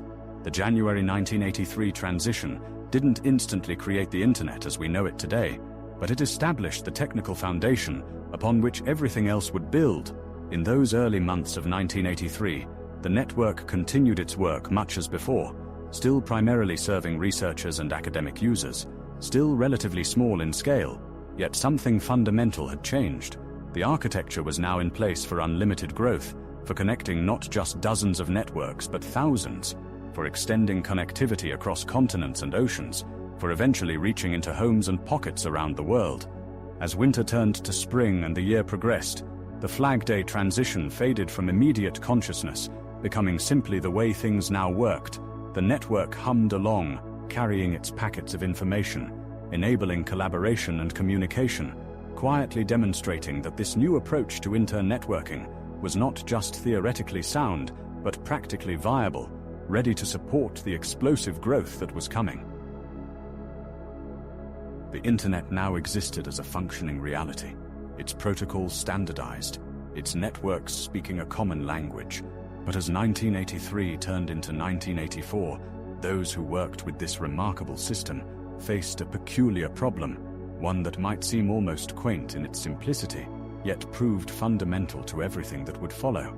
The Internet spoke in numbers, and humans needed words. Every computer connected to the internet possessed a numerical address, what we now know as an IP address. These strings of digits, separated by periods, identified each machine uniquely on the network. To send information to another computer, you needed to know its number. For a small network with a handful of machines, this posed little difficulty. But the internet was growing, adding new hosts at an accelerating pace, and the system of keeping track had become unwieldy. In the early days, a single file called hosts.txt maintained the master list of every computer on the internet and its corresponding number. The Stanford Research Institute's Network Information Center managed this file, updating it as new hosts joined and distributing the revised version to everyone who needed it. System administrators would periodically download this file, replacing their old copy with the new one. It was a simple solution, elegant in its directness, but simplicity often carries hidden costs. As the network expanded, the hosts.txt file grew larger and larger. Each new university connection, each research laboratory, each additional computer meant another entry in the ever-expanding list. The file that once fit easily in a small amount of memory began to consume significant storage space. More troubling still, the update process became increasingly burdensome. With only one central authority able to modify the master file, bottlenecks developed. Changes might take days to process and distribute, and by the time you received your updated copy, it was already outdated. The system was breaking under its own weight, groaning like an old bridge carrying far more traffic than its designers had ever imagined. Something fundamental needed to change, not merely a patch or temporary fix, but a reimagining of how names and numbers could be matched in a vast, distributed network. Paul Mokapetris understood this challenge deeply. Working at the University of Southern California's Information Sciences Institute, he had been thinking about the naming problem for some time. In 1983, the internet community recognized the crisis approaching, and several proposals emerged for how to solve it. Some suggested minor modifications to the existing system. Others proposed entirely new approaches. The discussions were technical, sometimes heated, as researchers debated the merits of various solutions. Mokapetris saw the problem differently. Rather than thinking of names as a flat list, he envisioned a hierarchy, a tree-like structure that could grow organically without requiring central coordination for every small change. His insight was that you could distribute the responsibility for maintaining names across many different organizations, each managing their own portion of the namespace while still maintaining global coherence. The system he designed became known as the Domain Name System, DNS for short. Its architecture reflected profound understanding of how large systems need to work. At the top of the hierarchy sat a small number of root servers, authoritative sources for the highest level of the naming structure. Below that came top-level domains, categories that would become familiar to everyone who used the internet in the years ahead. The designers chose these top-level domains thoughtfully. Some reflected organizational types: .com for commercial entities, .edu for educational institutions, .gov for government agencies, .mil for military installations, .org for organizations that didn't fit other categories. Others represented countries, following international standards for country codes. This dual approach acknowledged both the Internet's American origins and its global aspirations. The beauty of DNS lay in its delegation. If you wanted to manage names for your organization, you could register a domain and then control everything beneath it in the hierarchy. The Massachusetts Institute of Technology, for instance, could register mit.edu and then create whatever names it wanted under that domain without asking permission from any central authority. A computer in the AI lab might be ai.mit.edu, while one in the physics department might be physics.mit.edu. Each organization became responsible for its own corner of the namespace. Behind this simple concept lay sophisticated technical machinery. DNS operated through a distributed database, with servers around the world caching information to speed up lookups and reduce network traffic. When you typed a name, your computer would query a series of servers, each pointing to the next level down in the hierarchy, until finally the authoritative answer emerged. The system was resilient by design, with redundancy built in so that no single point of failure could bring down the entire structure. Mokapetris released his specifications for DNS in 1984, documenting the system in technical papers that balanced theoretical elegance with practical implementation details. The transition from the old hosts.txt system to the new domain name approach happened gradually, with both systems running in parallel for a time, as administrators adapted their systems and software evolved to support the new protocols. The establishment of DNS required more than technical innovation. Someone needed to coordinate the assignment of domain names to ensure that two organizations didn't try to claim the same name, to maintain the root servers that anchored the entire system. These governance challenges, questions of who controlled what in this increasingly important space, would grow more complex and contentious as the Internet's importance grew. But in those early days, the solutions emerged organically from the research community that had built the network. The domain name system transformed the Internet from something knowable only through arcane numerical addresses into a space humans could navigate naturally. Instead of remembering that a particular computer was 192.168.1.1, you could simply type its name. This seemingly small change opened doors, made the network accessible to a broader community, reduced the cognitive burden of participation. As 1984 progressed and DNS deployment spread across the network, the Internet possessed not just standardized protocols for moving data, but also a coherent naming structure that could scale to accommodate millions, then billions of addresses. The foundation was in place, the architecture sound. What had been primarily an American research network was ready to expand globally, carrying its protocols and naming conventions to every continent, connecting not just a few dozen universities but entire nations to this growing web of communication.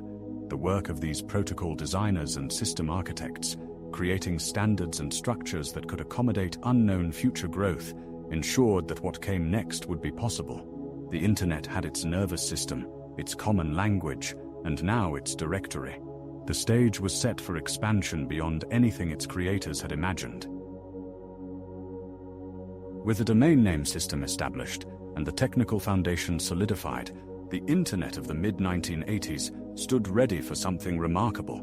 The network that had begun as an American research project was about to discover its true nature as a technology without borders, a system that would weave itself into the fabric of countries and cultures around the world. The journey beyond American shores had actually begun years earlier, but quietly, almost tentatively. In 1973, University College London and the Royal Radar Establishment in Norway had become the first international nodes connected to ARPANET, linked through satellite connections that arced across oceans and continents. These early connections were experimental, fragile threads that demonstrated possibility rather than permanence. But they planted seeds in the minds of researchers and engineers far from the network's American heartland. Throughout the 1980s, those seeds began to sprout.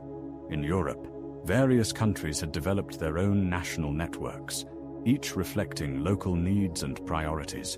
France had its Minitel system, a remarkably successful videotech service that brought digital information into millions of homes.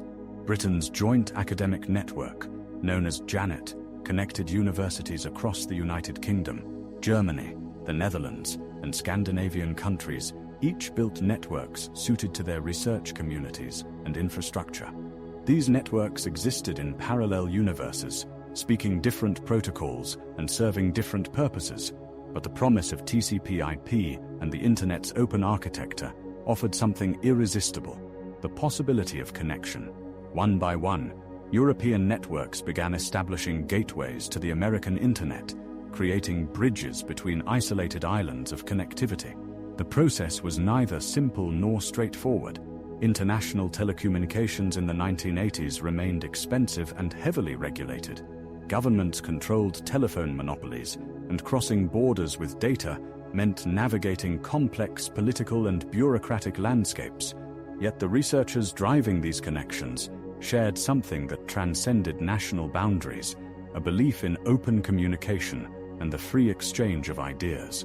In 1982, European researchers established EURNET, the European Unix Network, initially connecting the Netherlands, Denmark, Sweden, and the United Kingdom. Unlike government-funded networks, ARPANET operated as a grassroots effort, largely volunteer-driven and sustained by the enthusiasm of people who glimpsed the future taking shape. ARPANET primarily carried email and news, but it demonstrated that Europeans could build and maintain their own piece of the growing internet puzzle. Asia's journey onto the internet followed its own path.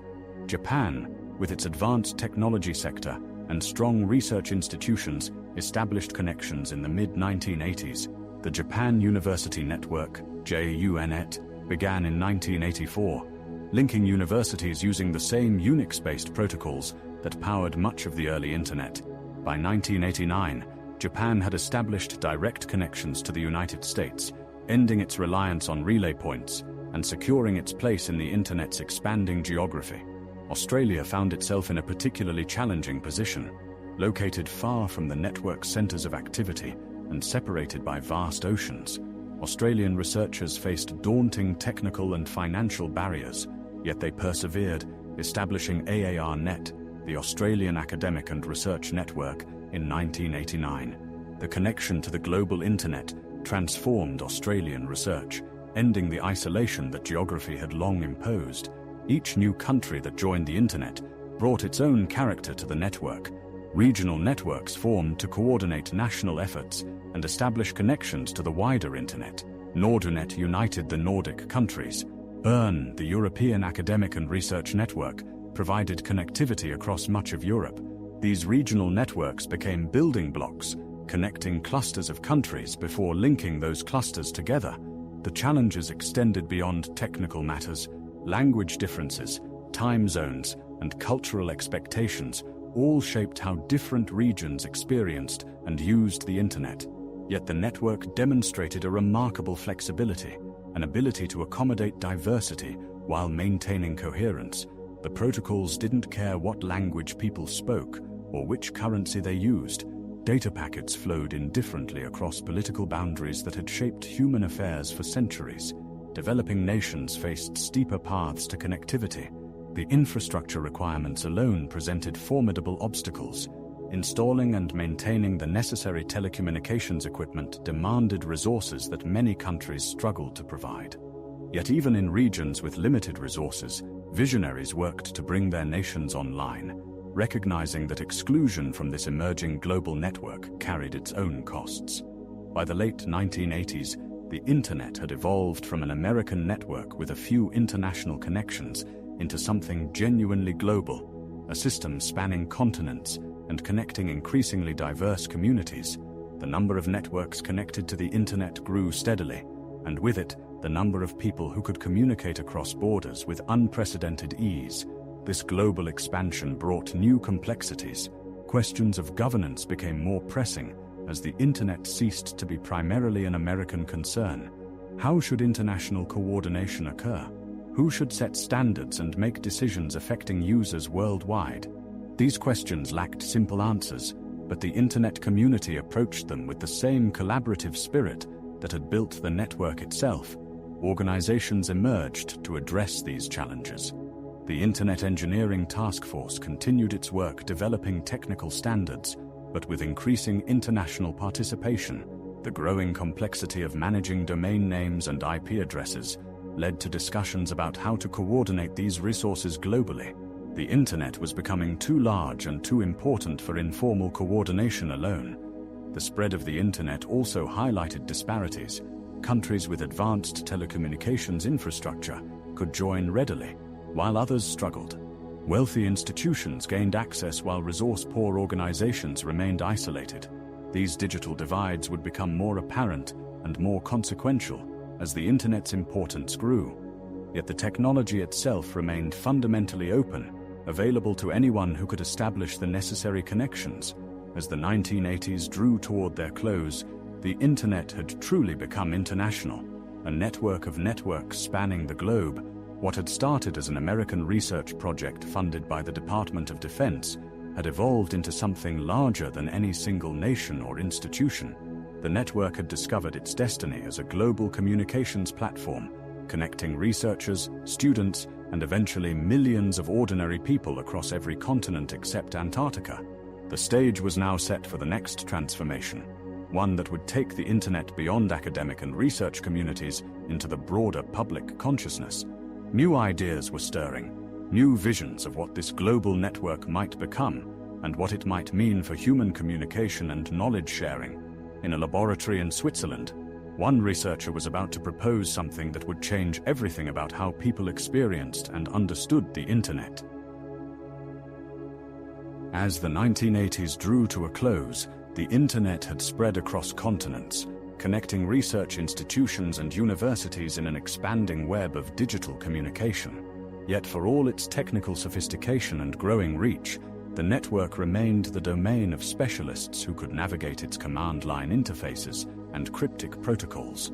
The information scattered across thousands of connected computers was difficult to find and access, requiring users to know specific addresses and commands. At CERN, the European Organization for Nuclear Research, nestled on the border between Switzerland and France, a young British computer scientist named Tim Berners-Lee watched researchers struggle with this very problem. CERN was a place of magnificent complexity, where thousands of scientists from dozens of countries collaborated on experiments to understand the fundamental nature of matter. These researchers generated vast amounts of data and documentation, scattered across different computer systems that, while connected to the internet, remained isolated islands of information. Each system had its own way of organizing files, its own retrieval methods, its own peculiar requirements. Berners-Lee, who had come to CERN in 1984, saw brilliant physicists wasting precious time hunting for documents, trying to remember which computer held which piece of information, struggling to share their findings efficiently. In March of 1989, Berners-Lee sat down to write a proposal that would, though he could not have known it then, transform the internet from a network for specialists into a medium for humanity. His document, titled Information Management, a Proposal, described a system for linking documents across the internet using hypertext. The concept of hypertext itself was not new. Visionaries like Vannevar Bush in 1945 and Ted Nelson in the 1960s had imagined systems where documents could contain links to other documents, creating webs of interconnected information. But Berners-Lee proposed something practical and implementable, something that could work across the existing internet infrastructure, regardless of what kind of computer system housed the information. His supervisor at CERN, Mike Sendell, wrote vague but exciting on the cover of the proposal, a comment that captured both the ambitious scope of the idea and its uncertain reception. Berners-Lee's vision was indeed ambitious. He imagined a universal space of information where any document could link to any other document, where finding information would be as simple as following connections from one piece to another, where the structure would emerge organically from the contributions of many users rather than being imposed by any central authority. For more than a year, Berners-Lee refined his ideas, thinking through the practical requirements of such a system. He realized he needed three fundamental components to make his vision work. First, a way to give every document a unique address that would work across all the different computers on the internet. He called this a Uniform Resource Locator, or URL. Second, a method for computers to request and transfer these documents. He designed the Hypertext Transfer Protocol, or HTTP.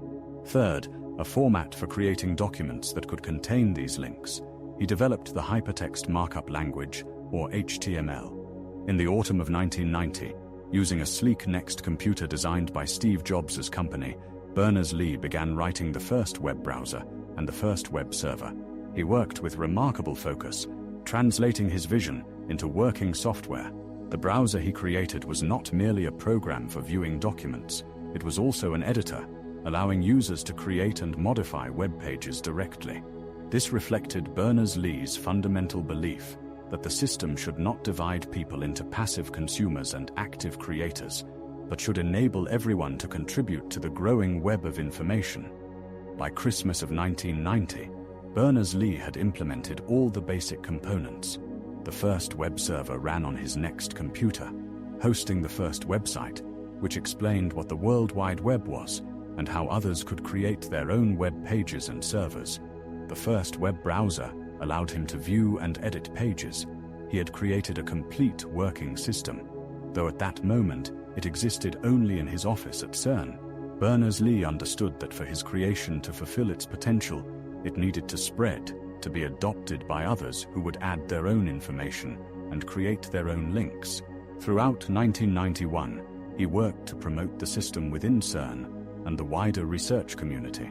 He posted announcements on internet news groups, explaining the World Wide Web and providing the software he had written. Crucially, he made everything freely available, imposing no restrictions, charging no fees, requiring no licenses. This decision, which CERN supported, proved essential to the web's subsequent growth. The concept of the World Wide Web sitting on top of the internet sometimes confused newcomers.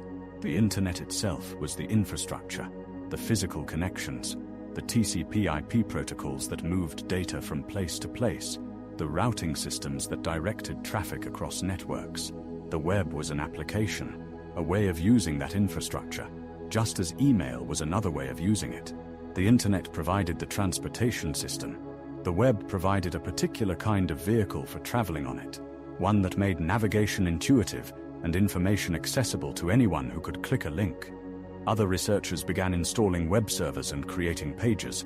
Paul Kunz brought the web to the Stanford Linear Accelerator Center in California in December 1991, making it the first web server in North America. The system spread through the physics community first, then to other scientific disciplines, then to universities more broadly. Each new server added to the web meant more information available, more connections possible, more reasons for others to join. Berners-Lee recognized that certain technical decisions would shape the web's future character. He designed the system to be decentralized. Anyone could set up a server, create pages, make links to anyone else's content, all without seeking permission from any central authority. This architecture embodied principles of openness and equality of access. A page created by a graduate student on a small university server had the same technical status as a page from a major institution. The web had no gatekeepers, no censors, no required intermediaries. As 1992 unfolded, the number of web servers climbed from a handful to dozens, then to hundreds. The software improved as programmers around the world contributed enhancements. Berners-Lee continued to refine the standards, ensuring that different implementations could work together seamlessly. The research community that had built the internet now embraced this new layer of functionality that made the network's resources genuinely accessible. Yet the web remained confined largely to academic and research environments, viewed through text-based browsers that, while functional, lacked visual appeal. The information was there, the connections were forming, the potential was building, but the transformation that would carry the web from research tool to cultural phenomenon still awaited a catalyst, a way to present this interconnected universe of information that would capture the imagination not just of researchers, but of everyone. The World Wide Web existed, but in those early years after Tim Berners-Lee's creation, it remained a territory navigated primarily by those comfortable with command-line interfaces and technical documentation.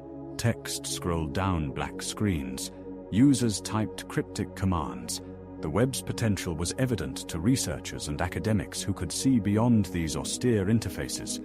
But for most people in 1993, the internet remained an abstract concept, something they might have read about in newspapers or seen mentioned on television, but not something that felt accessible or relevant to their daily lives. At the National Center for Supercomputing Applications at the University of Illinois in Urbana-Champaign, a young programmer named Mark Andreessen spent his evenings and weekends working on a project that would transform this landscape entirely. Andreessen was an undergraduate student working part-time at NCSA, earning $6.85 an hour when he became fascinated with the World Wide Web. He had seen earlier browsers like Viola WWW and Midas, appreciated their attempts to make the web more visual, but recognized that something more intuitive was needed, something that would feel natural to people who had never written a line of code. Together with a full-time NCSA programmer named Eric Biener, Andreessen began building a new browser in December 1992. They called it Mosaic. The two worked with remarkable speed and focus, driven by a shared vision of what the web could become. Berners handled much of the intricate coding work, creating the software architecture that would render web pages. Andreessen focused on the user interface, constantly asking himself how to make the experience feel effortless and inviting. What made Mosaic revolutionary was not any single innovation, but rather how it combined several elements into a seamless experience. Previous browsers typically displayed images in separate windows, requiring users to click back and forth between text and pictures. Mosaic embedded images directly within web pages, allowing text and graphics to flow together naturally, the way they did in magazines or illustrated books. This seemingly simple decision changed everything about how the web felt to navigate. The team released the first version of Mosaic for Unix systems in February 1993. Word spread quickly through university computer science departments and research institutions. Here was a browser that felt different, that made the web feel less like a technical system and more like a place you could explore. The interface used familiar metaphors, buttons and menus that resembled other software people already knew. You could click on underlined text to jump to another page. You could see pictures without extra steps. The web suddenly felt intuitive. By summer, Andreessen and the NCSA team had created versions of Mosaic for Windows and Macintosh computers, bringing the web to the operating systems that dominated offices and homes. This multi-platform approach proved crucial. Unlike earlier browsers that worked only on specific systems, Mosaic made the web accessible to users regardless of their computer choice. A consistency emerged in how people experienced the web, building a shared understanding of how this new medium worked. The browser spread with astonishing velocity. NCSA made Mosaic available as a free download, and thousands, then tens of thousands of people installed it each week. By autumn 1993, network administrators noticed extraordinary increases in web traffic. The number of web servers, the computers hosting websites, began growing at a pace that startled even optimistic observers.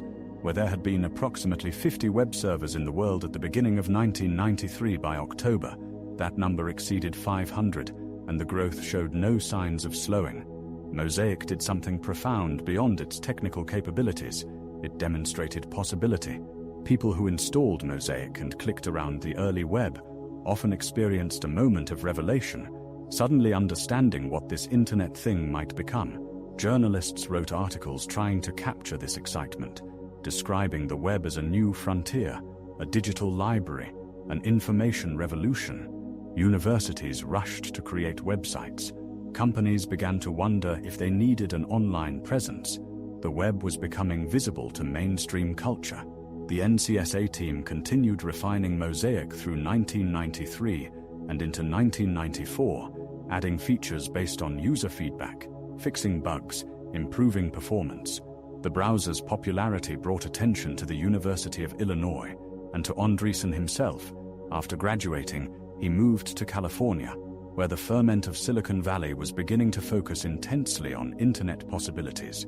There, Andreessen connected with Jim Clark, founder of Silicon Graphics, who was searching for his next venture. Together they would soon found Netscape Communications, creating a commercial browser based on Mosaic's lessons, but built entirely from new code. What Mosaic initiated was a fundamental shift in how people understood the internet.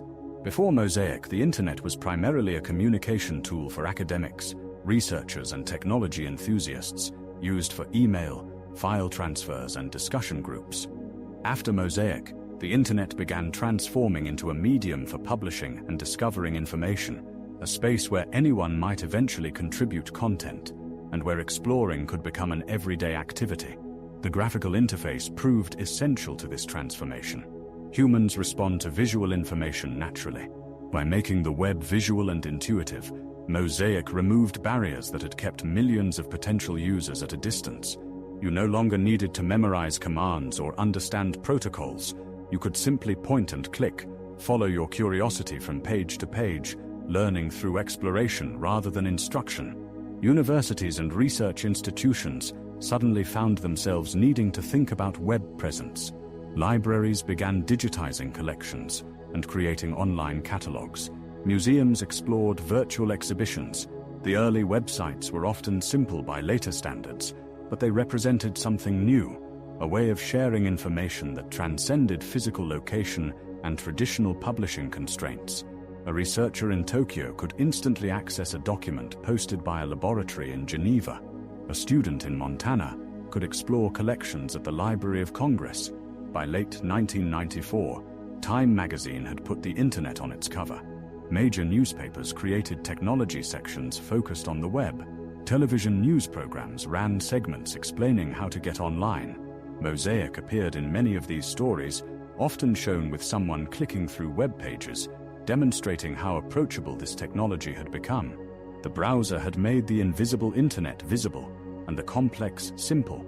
The revolution Mosaic sparked would accelerate dramatically in the years ahead, as commercial browsers competed for users, and as millions of people and organizations rushed to establish their presence on the web. But in these months during and after 1993, as Mosaic spread from campus to campus and computer to computer, something fundamental shifted. The internet was no longer a specialized tool for experts. It was becoming a place, a destination, something that might belong to everyone, and people were ready to explore it. The World Wide Web had opened a door, and by the early 1990s, people were peering through with growing curiosity.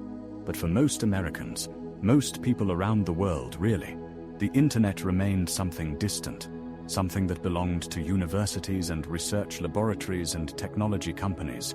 The network that had grown from ARPANET still operated under significant restrictions, particularly regarding commercial activity.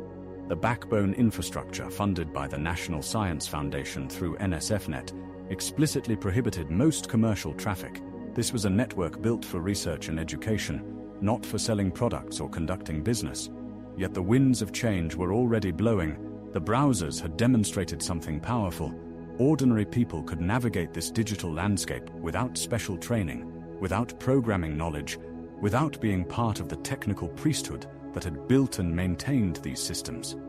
The question now was not whether the internet would become public, but how this transformation would occur, and who would provide the pathways connecting homes and businesses to this emerging digital world.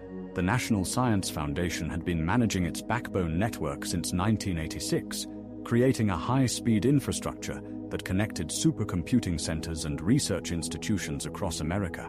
By the early 1990s, the Foundation's leadership recognized that their creation had outgrown its original purpose. The network they had built to serve researchers was straining under growing demand, and the potential uses extending far beyond academic collaboration. Commercial entities were finding creative workarounds to the acceptable use policies, and the artificial separation between commercial and non-commercial traffic was becoming increasingly difficult to maintain. In 1991, the National Science Foundation began planning for what they called the network's privatization. This was not a simple handoff, not a single moment of transition, but rather a carefully orchestrated withdrawal of government operation in favor of commercial network providers. The Foundation would step back from running the backbone infrastructure, allowing private companies to build their own networks and compete to provide connectivity.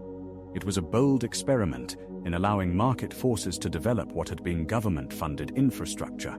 The first companies to seize this opportunity called themselves Internet Service Providers, a new category of business that would become ubiquitous within just a few years.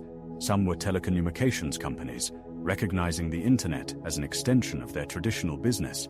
Others were entirely new ventures, entrepreneurs who saw the potential before the mainstream caught on. Companies like PSI-Net, UNet, and Netcom began building their own network infrastructure, laying cables, installing routers, establishing points of presence in cities across the country. For customers, these early internet service providers offered something revolutionary: a connection to the internet from home or office using existing telephone lines. The technology relied on modems, devices that converted digital computer data into analog signals that could travel across voice telephone networks, then converted them back again at the other end. The sound of these modems negotiating their connections became iconic, a warbling, screeching song of digital handshaking that anyone who lived through this era can still recall with perfect clarity. The speeds were modest by today's standards. Those early connections typically operated at 14.4 kilobits per second, later improving to 28.8 and eventually 56 kilobits per second. Loading a single web page with images might take a minute or longer. Downloading a single song file could require an entire evening. Yet to people experiencing this connectivity for the first time, these limitations seemed unimportant compared to the marvel of the thing itself. You could sit in your living room and access information from computers around the world. You could send messages that arrived instantly. You could browse websites from other countries, other continents. The National Science Foundation completed its transition in April 1995, officially decommissioning the NSF-net backbone. The network traffic that had flowed through government-funded infrastructure now traveled across commercial networks, with competing providers interconnecting their systems at network access points established for this purpose. It was a moment of remarkable faith in the technology's maturity. The government was stepping back from infrastructure that had become genuinely important, trusting that commercial entities would maintain and improve it. And largely this trust proved warranted.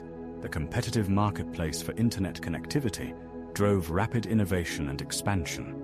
Internet service providers raced to expand their coverage areas, to increase connection speeds, to lower prices, and attract customers. Major telecommunications companies like AT&T entered the market, joining the specialized providers. Regional and local ISPs appeared, serving smaller markets that the national providers initially overlooked. The business model was elegantly simple. Customers paid a monthly fee for access to the internet, typically somewhere between $15 and $25, and in exchange received an account, an email address, and unlimited hours of connectivity. Some providers experimented with charging by the hour, but the market quickly gravitated toward flat-rate pricing, which proved much more popular with customers who wanted to explore without watching the clock. As 1995 progressed, the pace of public adoption accelerated dramatically. Families discussed whether to get internet access, the way they had once discussed whether to get cable television. Computer manufacturers began advertising internet capabilities prominently. Magazines appeared dedicated to helping newcomers navigate this new digital landscape, with titles like Internet World and Yahoo Internet Life featuring glossy guides to the best websites, tips for searching effectively, explanations of email etiquette, the major online services that had existed before the web. Companies like America Online, CompuServe, and Prodigy faced a strategic choice. They had built proprietary networks, offering email, chat rooms, and curated content accessible only to their subscribers. Now the internet offered similar services to anyone with a connection.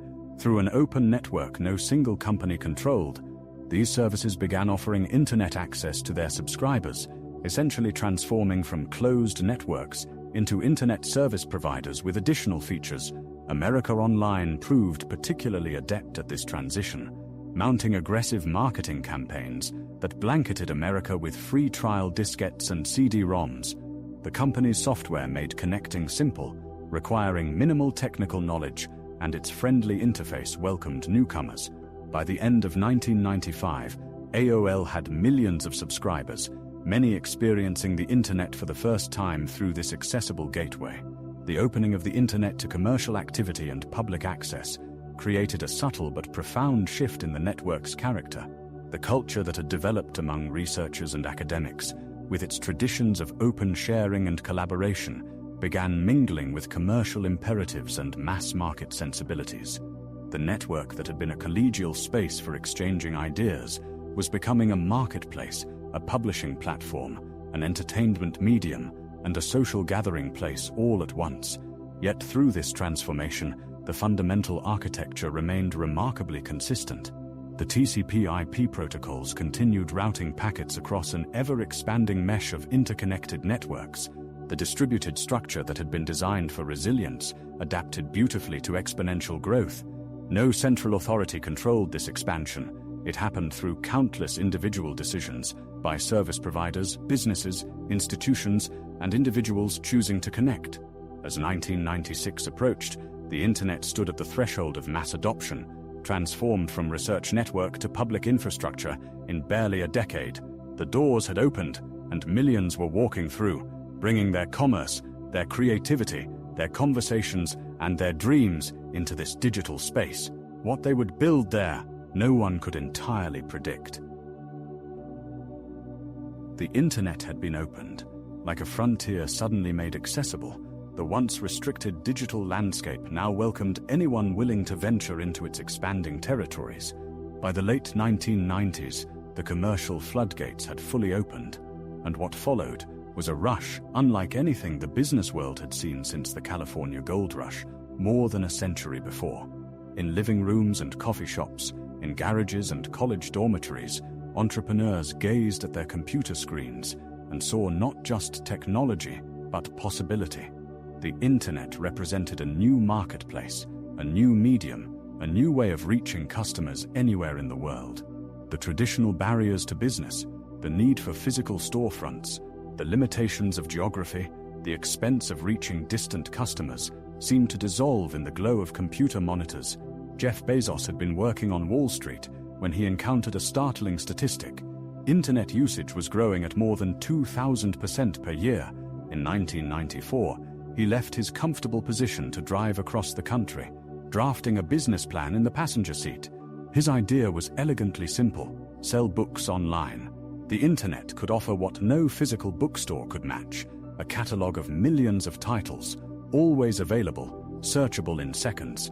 Amazon.com launched in July 1995 from a garage in Seattle, and within a month, it was shipping books to customers in all 50 states and 45 countries. The same year, a French-Iranian immigrant named Pierre Omidyar created a simple website where people could auction items to one another.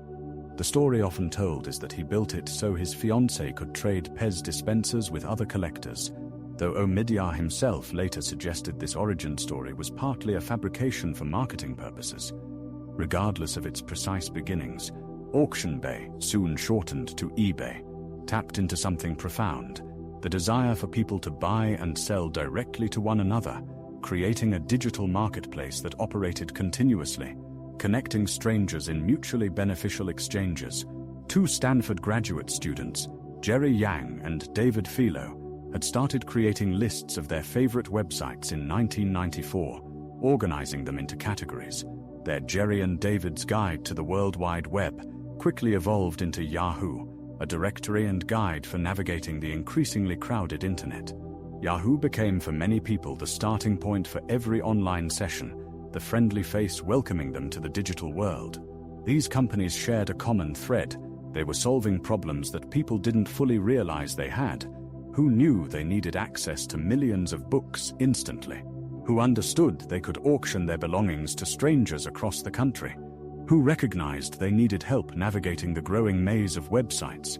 The entrepreneurs building these services were like cartographers mapping unexplored territory, while simultaneously creating the landmarks that would define it. Investment capital flowed toward anything with a .com in its name. Venture capitalists, eager to fund the next Amazon or Yahoo, poured money into startups at valuations that seemed to defy conventional business logic.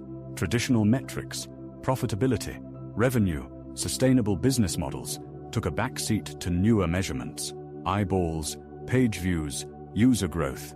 The thinking went that whoever captured the most users first would dominate their category, and profits could come later.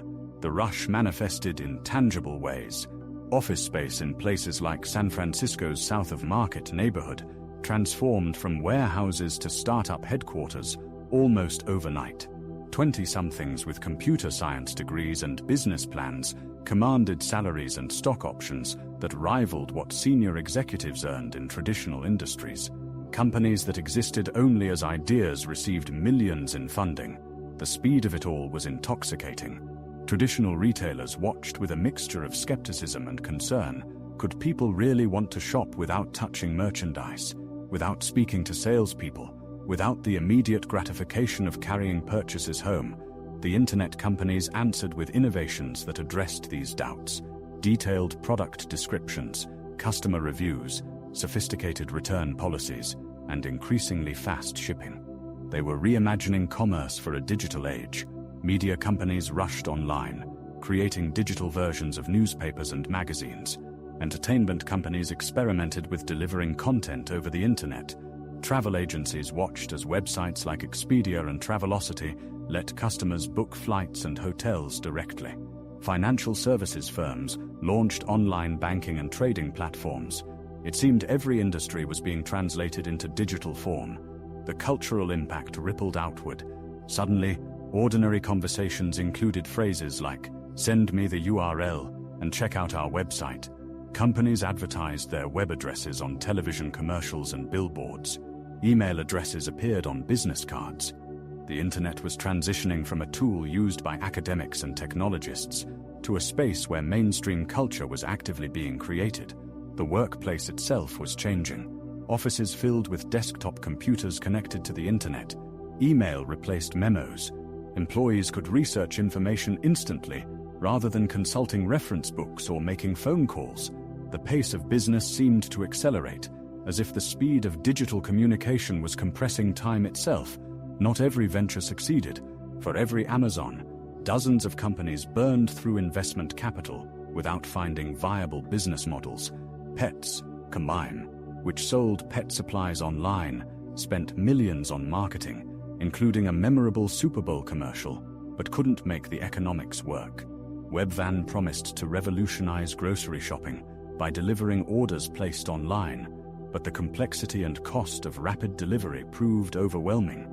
Boo.com attempted to become a global fashion retailer, but collapsed under the weight of its ambitions and technical challenges. Yet the failures didn't dampen enthusiasm. Each successful IPO, initial public offering, seemed to validate the internet's transformative potential. Companies went public at valuations that soared within hours of trading. Employees with stock options became millionaires on paper. The term .com millionaire entered the vocabulary, representing a new class of wealth created by digital enterprise. The late 1990s, internet felt like possibility made tangible.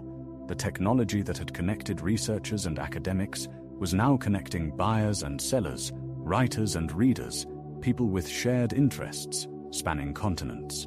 Every day brought announcements of new websites, new services, new ways of doing things that had always been done differently. The future seemed to be arriving ahead of schedule, downloaded at 56 kilobits per second through modems that sang their electronic handshake songs. As the millennium approached, the internet had evolved from a research curiosity to a commercial phenomenon, to something approaching a cultural revolution. It was reshaping not just how business operated, but how people thought about distance, community, and possibility.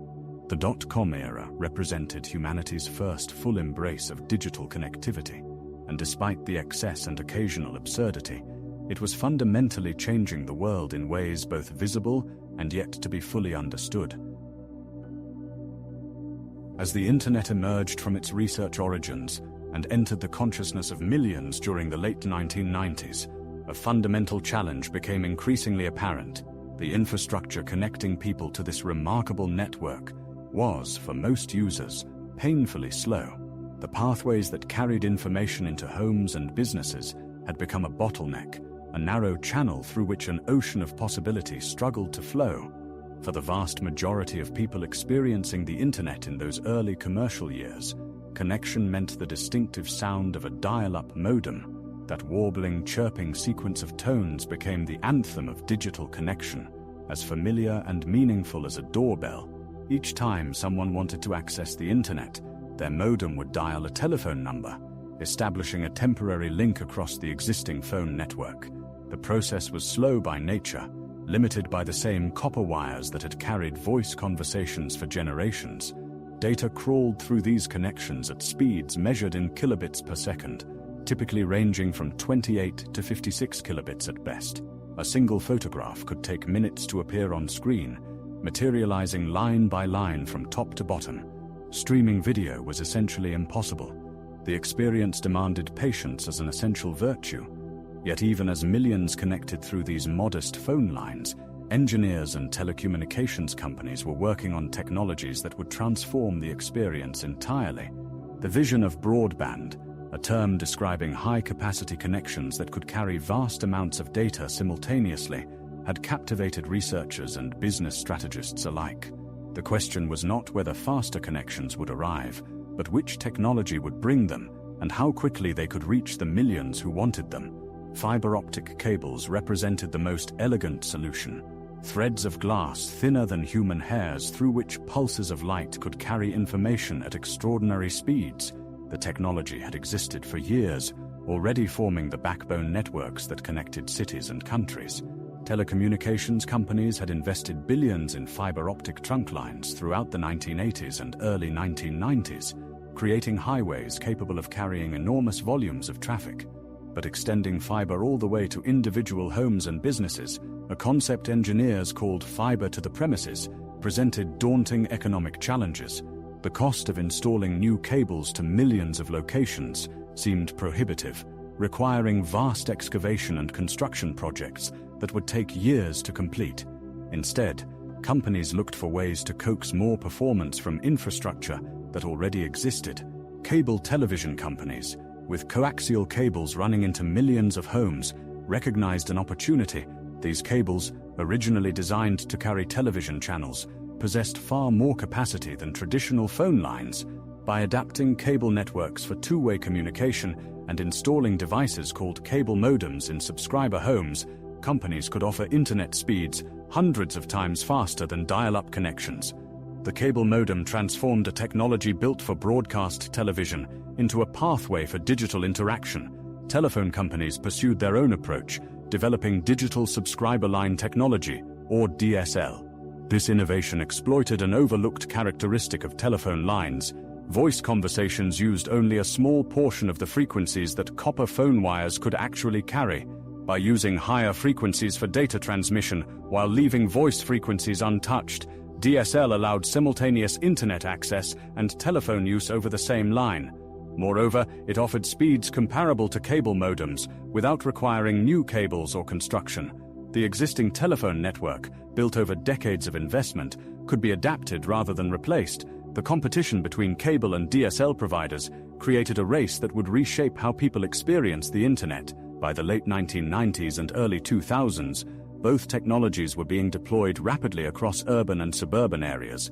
Installation trucks became common sights in neighborhoods as technicians connected homes to broadband services. The experience of using the internet began to change fundamentally for those who gained access to these faster connections. Websites that had seemed elaborate now loaded almost instantly. Images appeared complete rather than gradually revealing themselves. Streaming audio, which had stuttered and paused over dial-up connections, played smoothly. The internet was transforming from a text-based medium requiring patience into a responsive environment that could deliver rich multimedia experiences. The improvement in speed was dramatic enough to enable entirely new categories of services. Companies began experimenting with streaming video, though the technology remained in its infancy. Online gaming became more sophisticated, as reduced latency allowed players to interact in real time. Video conferencing, long promised but barely practical over slow connections, began to fulfill its potential. The infrastructure improvements didn't merely make existing activities faster, they made new activities possible. Yet the deployment of broadband revealed and reinforced geographic inequalities. Urban and suburban areas, with their population density, attracted investment quickly. The business case for extending cable or upgrading telephone facilities made sense where many customers lived close together. Rural areas presented far greater challenges. Lower population density meant fewer customers per mile of cable or wire, making infrastructure improvements economically unattractive to commercial providers. A digital divide emerged, not just between those who had internet access and those who didn't, but between those with fast connections and those still limited to dial-up speeds. This disparity would persist for years, shaping different experiences of online life. Meanwhile, in the background of residential internet access, the backbone networks that interconnected service providers continued their own evolution. Fiber optic cables crisscrossed continents and stretched across ocean floors, linking the world with strands of glass carrying pulses of light. These networks operated at speeds that would have seemed incomprehensible just years earlier, measured in gigabits and eventually terabits per second. Internet exchange points, where different networks connected and exchanged traffic, grew into critical infrastructure facilities, often housed in nondescript buildings that belied their importance. The companies that built and maintained this infrastructure occupied an interesting position. Most internet users never knew their names or thought about their operations, yet the entire digital ecosystem depended on their work. Engineers monitored traffic patterns, anticipated growth, and continuously upgraded capacity to prevent bottlenecks. The behind-the-scenes work of maintaining and expanding the Internet's physical infrastructure required constant attention and enormous investment, even as it remained largely invisible to those benefiting from it. As the infrastructure improved, the Internet's nature began to shift. What had started as primarily a medium for retrieving information was becoming a platform for sharing and creating content.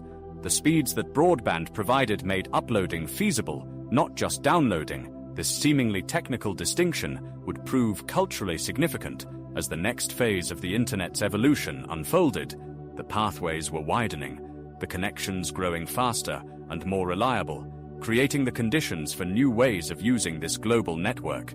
The infrastructure was becoming capable of supporting not just websites to visit, but spaces to inhabit, communities to join, and experiences that would soon begin flowing, not just from content providers to audiences, but in every direction across an increasingly connected world.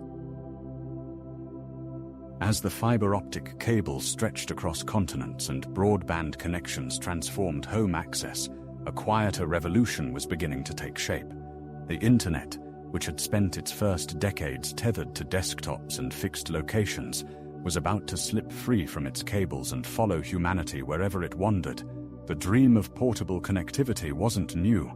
As early as the 1990s, researchers and engineers had been experimenting with ways to carry digital communication beyond the walls of offices and homes. Personal digital assistants, those small handheld devices with their styluses and cramped screens, represented early attempts to make computing mobile. These devices could sync data with desktop computers and, in some cases, access email through specialized connections, but they remained peripheral tools, supplements to the stationary computers that served as the true gateways to the digital world.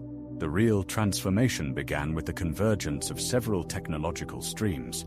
Wireless networking technologies, particularly the development of Wi-Fi standards in the late 1990s, created invisible bubbles of connectivity.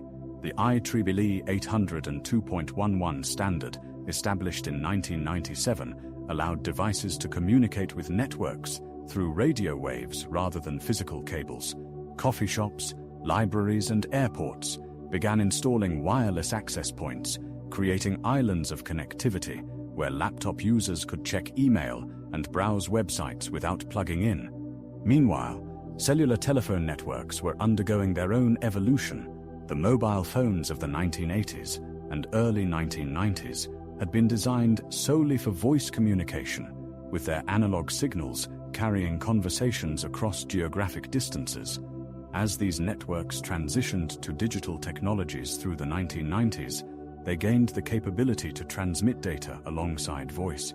The introduction of 2G networks brought SMS text messaging, and gradually, very basic data services. Users could access simplified web pages and check email, though the experience was slow and the screens tiny.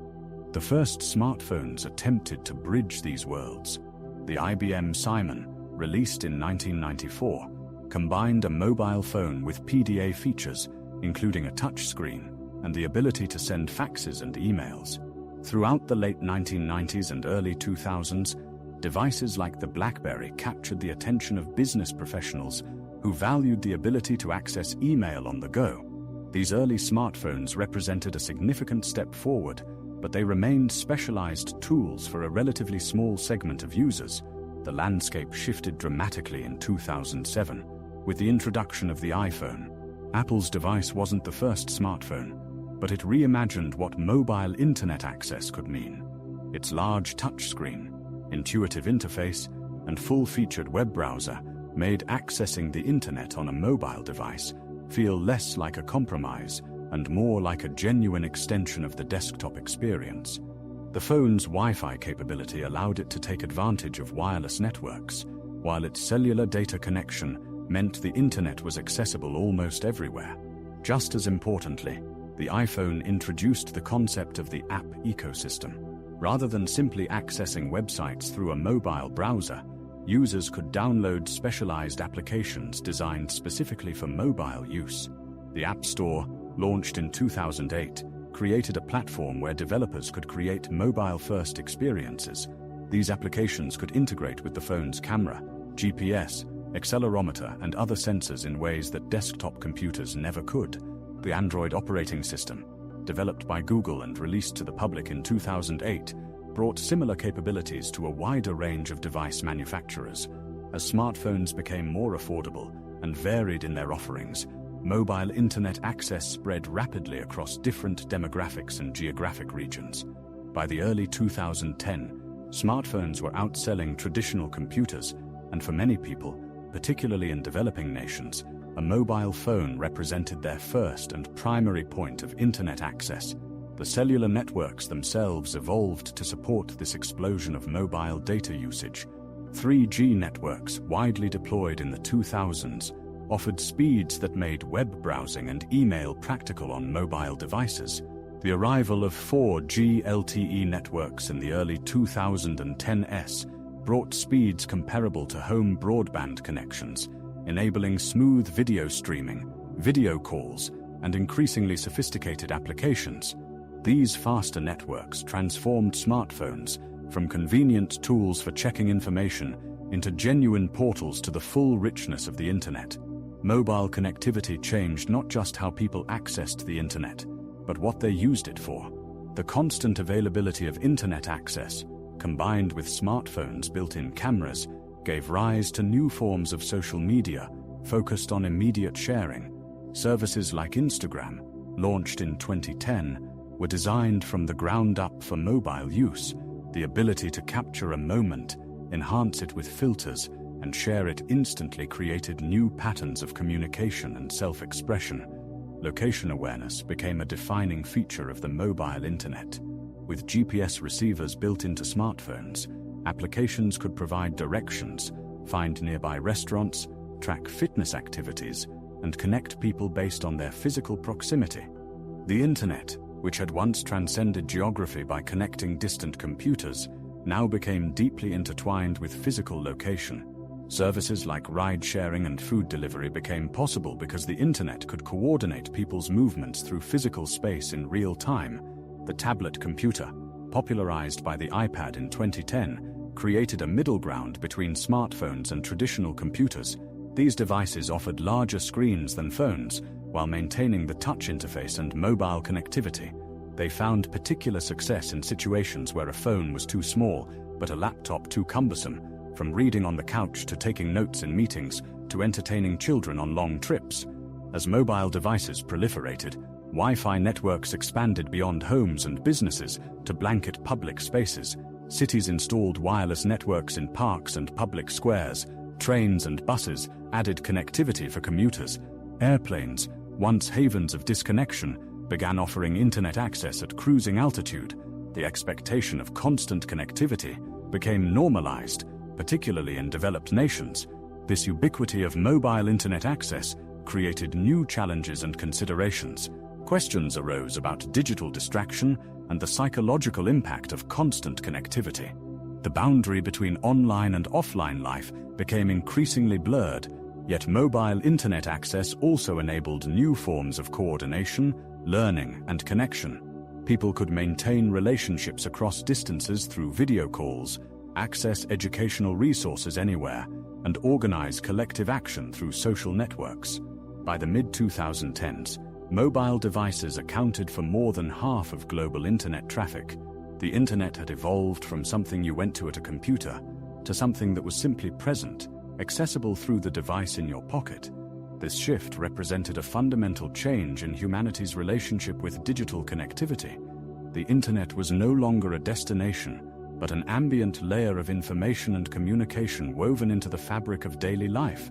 As we drift towards sleep, we might reflect on how this mobility transformed the internet from a tool we used into an environment we inhabited. The network that began as connections between room-sized computers had become something carried effortlessly in the palm of a hand, as present and unremarkable as the air we breathe. The transformation had been gradual, almost imperceptible at first, like watching a seedling grow into a mighty tree. By the second decade of the 21st century, the internet had woven itself so thoroughly into the fabric of human civilization that imagining life without it had become nearly impossible. What began as a research network connecting 4 computers in 1969 had evolved into something that its creators could scarcely have imagined: a global nervous system carrying the thoughts, transactions, relationships, and knowledge of billions of people. The numbers alone told a remarkable story. By 2020, more than half the world's population had gained access to the internet, representing over 4 billion people spread across every continent. These weren't simply users checking email or browsing websites occasionally. For hundreds of millions, the internet had become as essential as electricity or running water, integrated into nearly every aspect of daily existence. Morning alarm clocks synchronized with network time, coffee makers received instructions from smartphones, and commuters planned their journeys using real-time traffic data flowing through invisible digital channels. The transformation extended far beyond convenience and entertainment. Financial systems had migrated online, with trillions of dollars moving through networks each day. Stock exchanges that once relied on traders shouting across physical floors now executed millions of transactions per second through fiber optic cables. Banking had fundamentally changed as people managed their money, paid bills, and transferred funds without ever visiting a physical branch. The infrastructure that Vint Cerf and Bob Kahn had designed to connect research networks now carried the lifeblood of the global economy. Education had discovered new dimensions through connectivity. Students in rural villages could access lectures from prestigious universities thousands of miles away. Researchers collaborated across continents in real time, sharing data and insights that accelerated scientific discovery. Libraries had extended beyond their physical walls, making vast collections of human knowledge available to anyone with an internet connection. The dream that J.C.R. Licklider had articulated in his vision of an intergalactic computer network, where people could access information and communicate regardless of location, had manifested in ways both familiar and unexpected. Healthcare systems increasingly relied on digital connectivity. Medical records flowed between providers, enabling coordinated care. Specialists consulted on cases remotely, bringing expertise to areas that lacked local resources. Researchers analyzed patterns across millions of patients, identifying trends and treatments that would have been impossible to detect without networked data. Even individual health monitoring had gone online, with devices tracking vital signs and sharing information with healthcare providers. The internet had also become a platform for human creativity and expression on an unprecedented scale. Musicians shared their compositions with global audiences without needing record labels. Writers published their work directly to readers around the world. Photographers, artists, filmmakers, and creators of every variety found audiences they could never have reached through traditional channels. The barriers between creator and consumer had become permeable in ways that democratized cultural production, though not without creating new challenges around compensation and sustainability. Social connections had taken on new dimensions through digital networks. Families separated by geography maintained daily contact through video calls. Communities formed around shared interests regardless of physical distance. Movements for social change organized and spread through networked communication, sometimes toppling governments or reshaping public discourse. The internet had become a space where relationships formed, evolved, and sometimes ended, creating a parallel social world that intersected with but didn't replace physical interaction. The commercial internet had evolved into a sophisticated ecosystem. Companies that existed only online employed millions of people. Digital marketplaces connected buyers and sellers across continents. Services that would have seemed like science fiction a generation earlier, from summoning transportation with a smartphone tap to having groceries delivered within hours, had become ordinary. The dot-com era's wild speculation had given way to mature businesses that generated real value, though the boom and bust cycles continued in new forms. Yet this vast network still operated on the fundamental principles established decades earlier. Data still traveled in packets, following the innovations that Paul Baran and Donald Davies had conceived independently. The TCP/IP protocols that replaced ARPANET's original systems in 1983 continued to route information across the global network. The domain name system that Paul Mockapetris designed in 1984 still translated human-readable addresses into numerical locations. The web that Tim Berners-Lee created at CERN still relied on the trio of technologies he specified: URLs, HTTP, and HTML, though each had evolved considerably. The Internet's architecture had proven remarkably adaptable.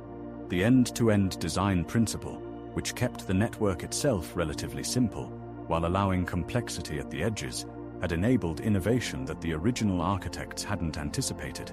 The network didn't care whether it carried email, web pages, video streams, financial transactions, or sensor data from billions of devices. This neutrality had allowed new applications to emerge without requiring changes to the fundamental infrastructure. The physical reality of this digital network stretched across the planet in ways both visible and hidden. Hundreds of thousands of miles of fiber optic cables crisscrossed ocean floors, carrying light pulses that represented the world's communications. Satellites provided connectivity to remote regions where cables couldn't reach. Cell towers dotted landscapes, creating invisible coverage areas where mobile devices could connect. Massive data centers, consuming the electricity of small cities, housed the servers that stored and processed information. The Internet had become one of humanity's largest physical constructions, even as it remained largely invisible to those who used it daily. As the third decade of the 21st century began, the Internet continued evolving. The distinction between online and offline life had blurred until it seemed almost meaningless. People lived simultaneously in physical and digital spaces, switching between them so frequently that the boundary became indistinct. The network that was designed to survive catastrophic failure had instead become so integral to civilization that its failure, even temporarily, created cascading disruptions. The journey from that autumn day in 1969, when a simple message crashed between two computers, to a world where billions of devices exchanged information constantly, represented one of humanity's most remarkable technological achievements. The Internet had become more than a tool or a technology. It had evolved into an extension of human consciousness itself, a shared space where ideas flowed, relationships formed, commerce happened, and culture evolved. The research project had indeed become humanity's nervous system, carrying the signals that kept modern civilization functioning, connecting, and creating. And still it continued to grow, adapt, and surprise even those who understood it best, an endless frontier of possibility, built on principles established more than half a century before. As we bring to a close our journey through the remarkable story of the Internet, from those first experimental networks to the vast digital world that connects us all today, we hope these tales of innovation and human connection have gently carried you through the evening. Thank you for joining us on this peaceful exploration of how visionaries transformed a military research project into humanity's shared nervous system. If these calm adventures have brought you comfort, we'd love to have you with us again. Please like, subscribe, and share your thoughts in the comments below to help other smart sleepers find their way here. And now, as the night deepens and your mind settles, we wish you the sweetest of dreams. Good night, fellow dreamer, and may your sleep be restful and your dreams be kind.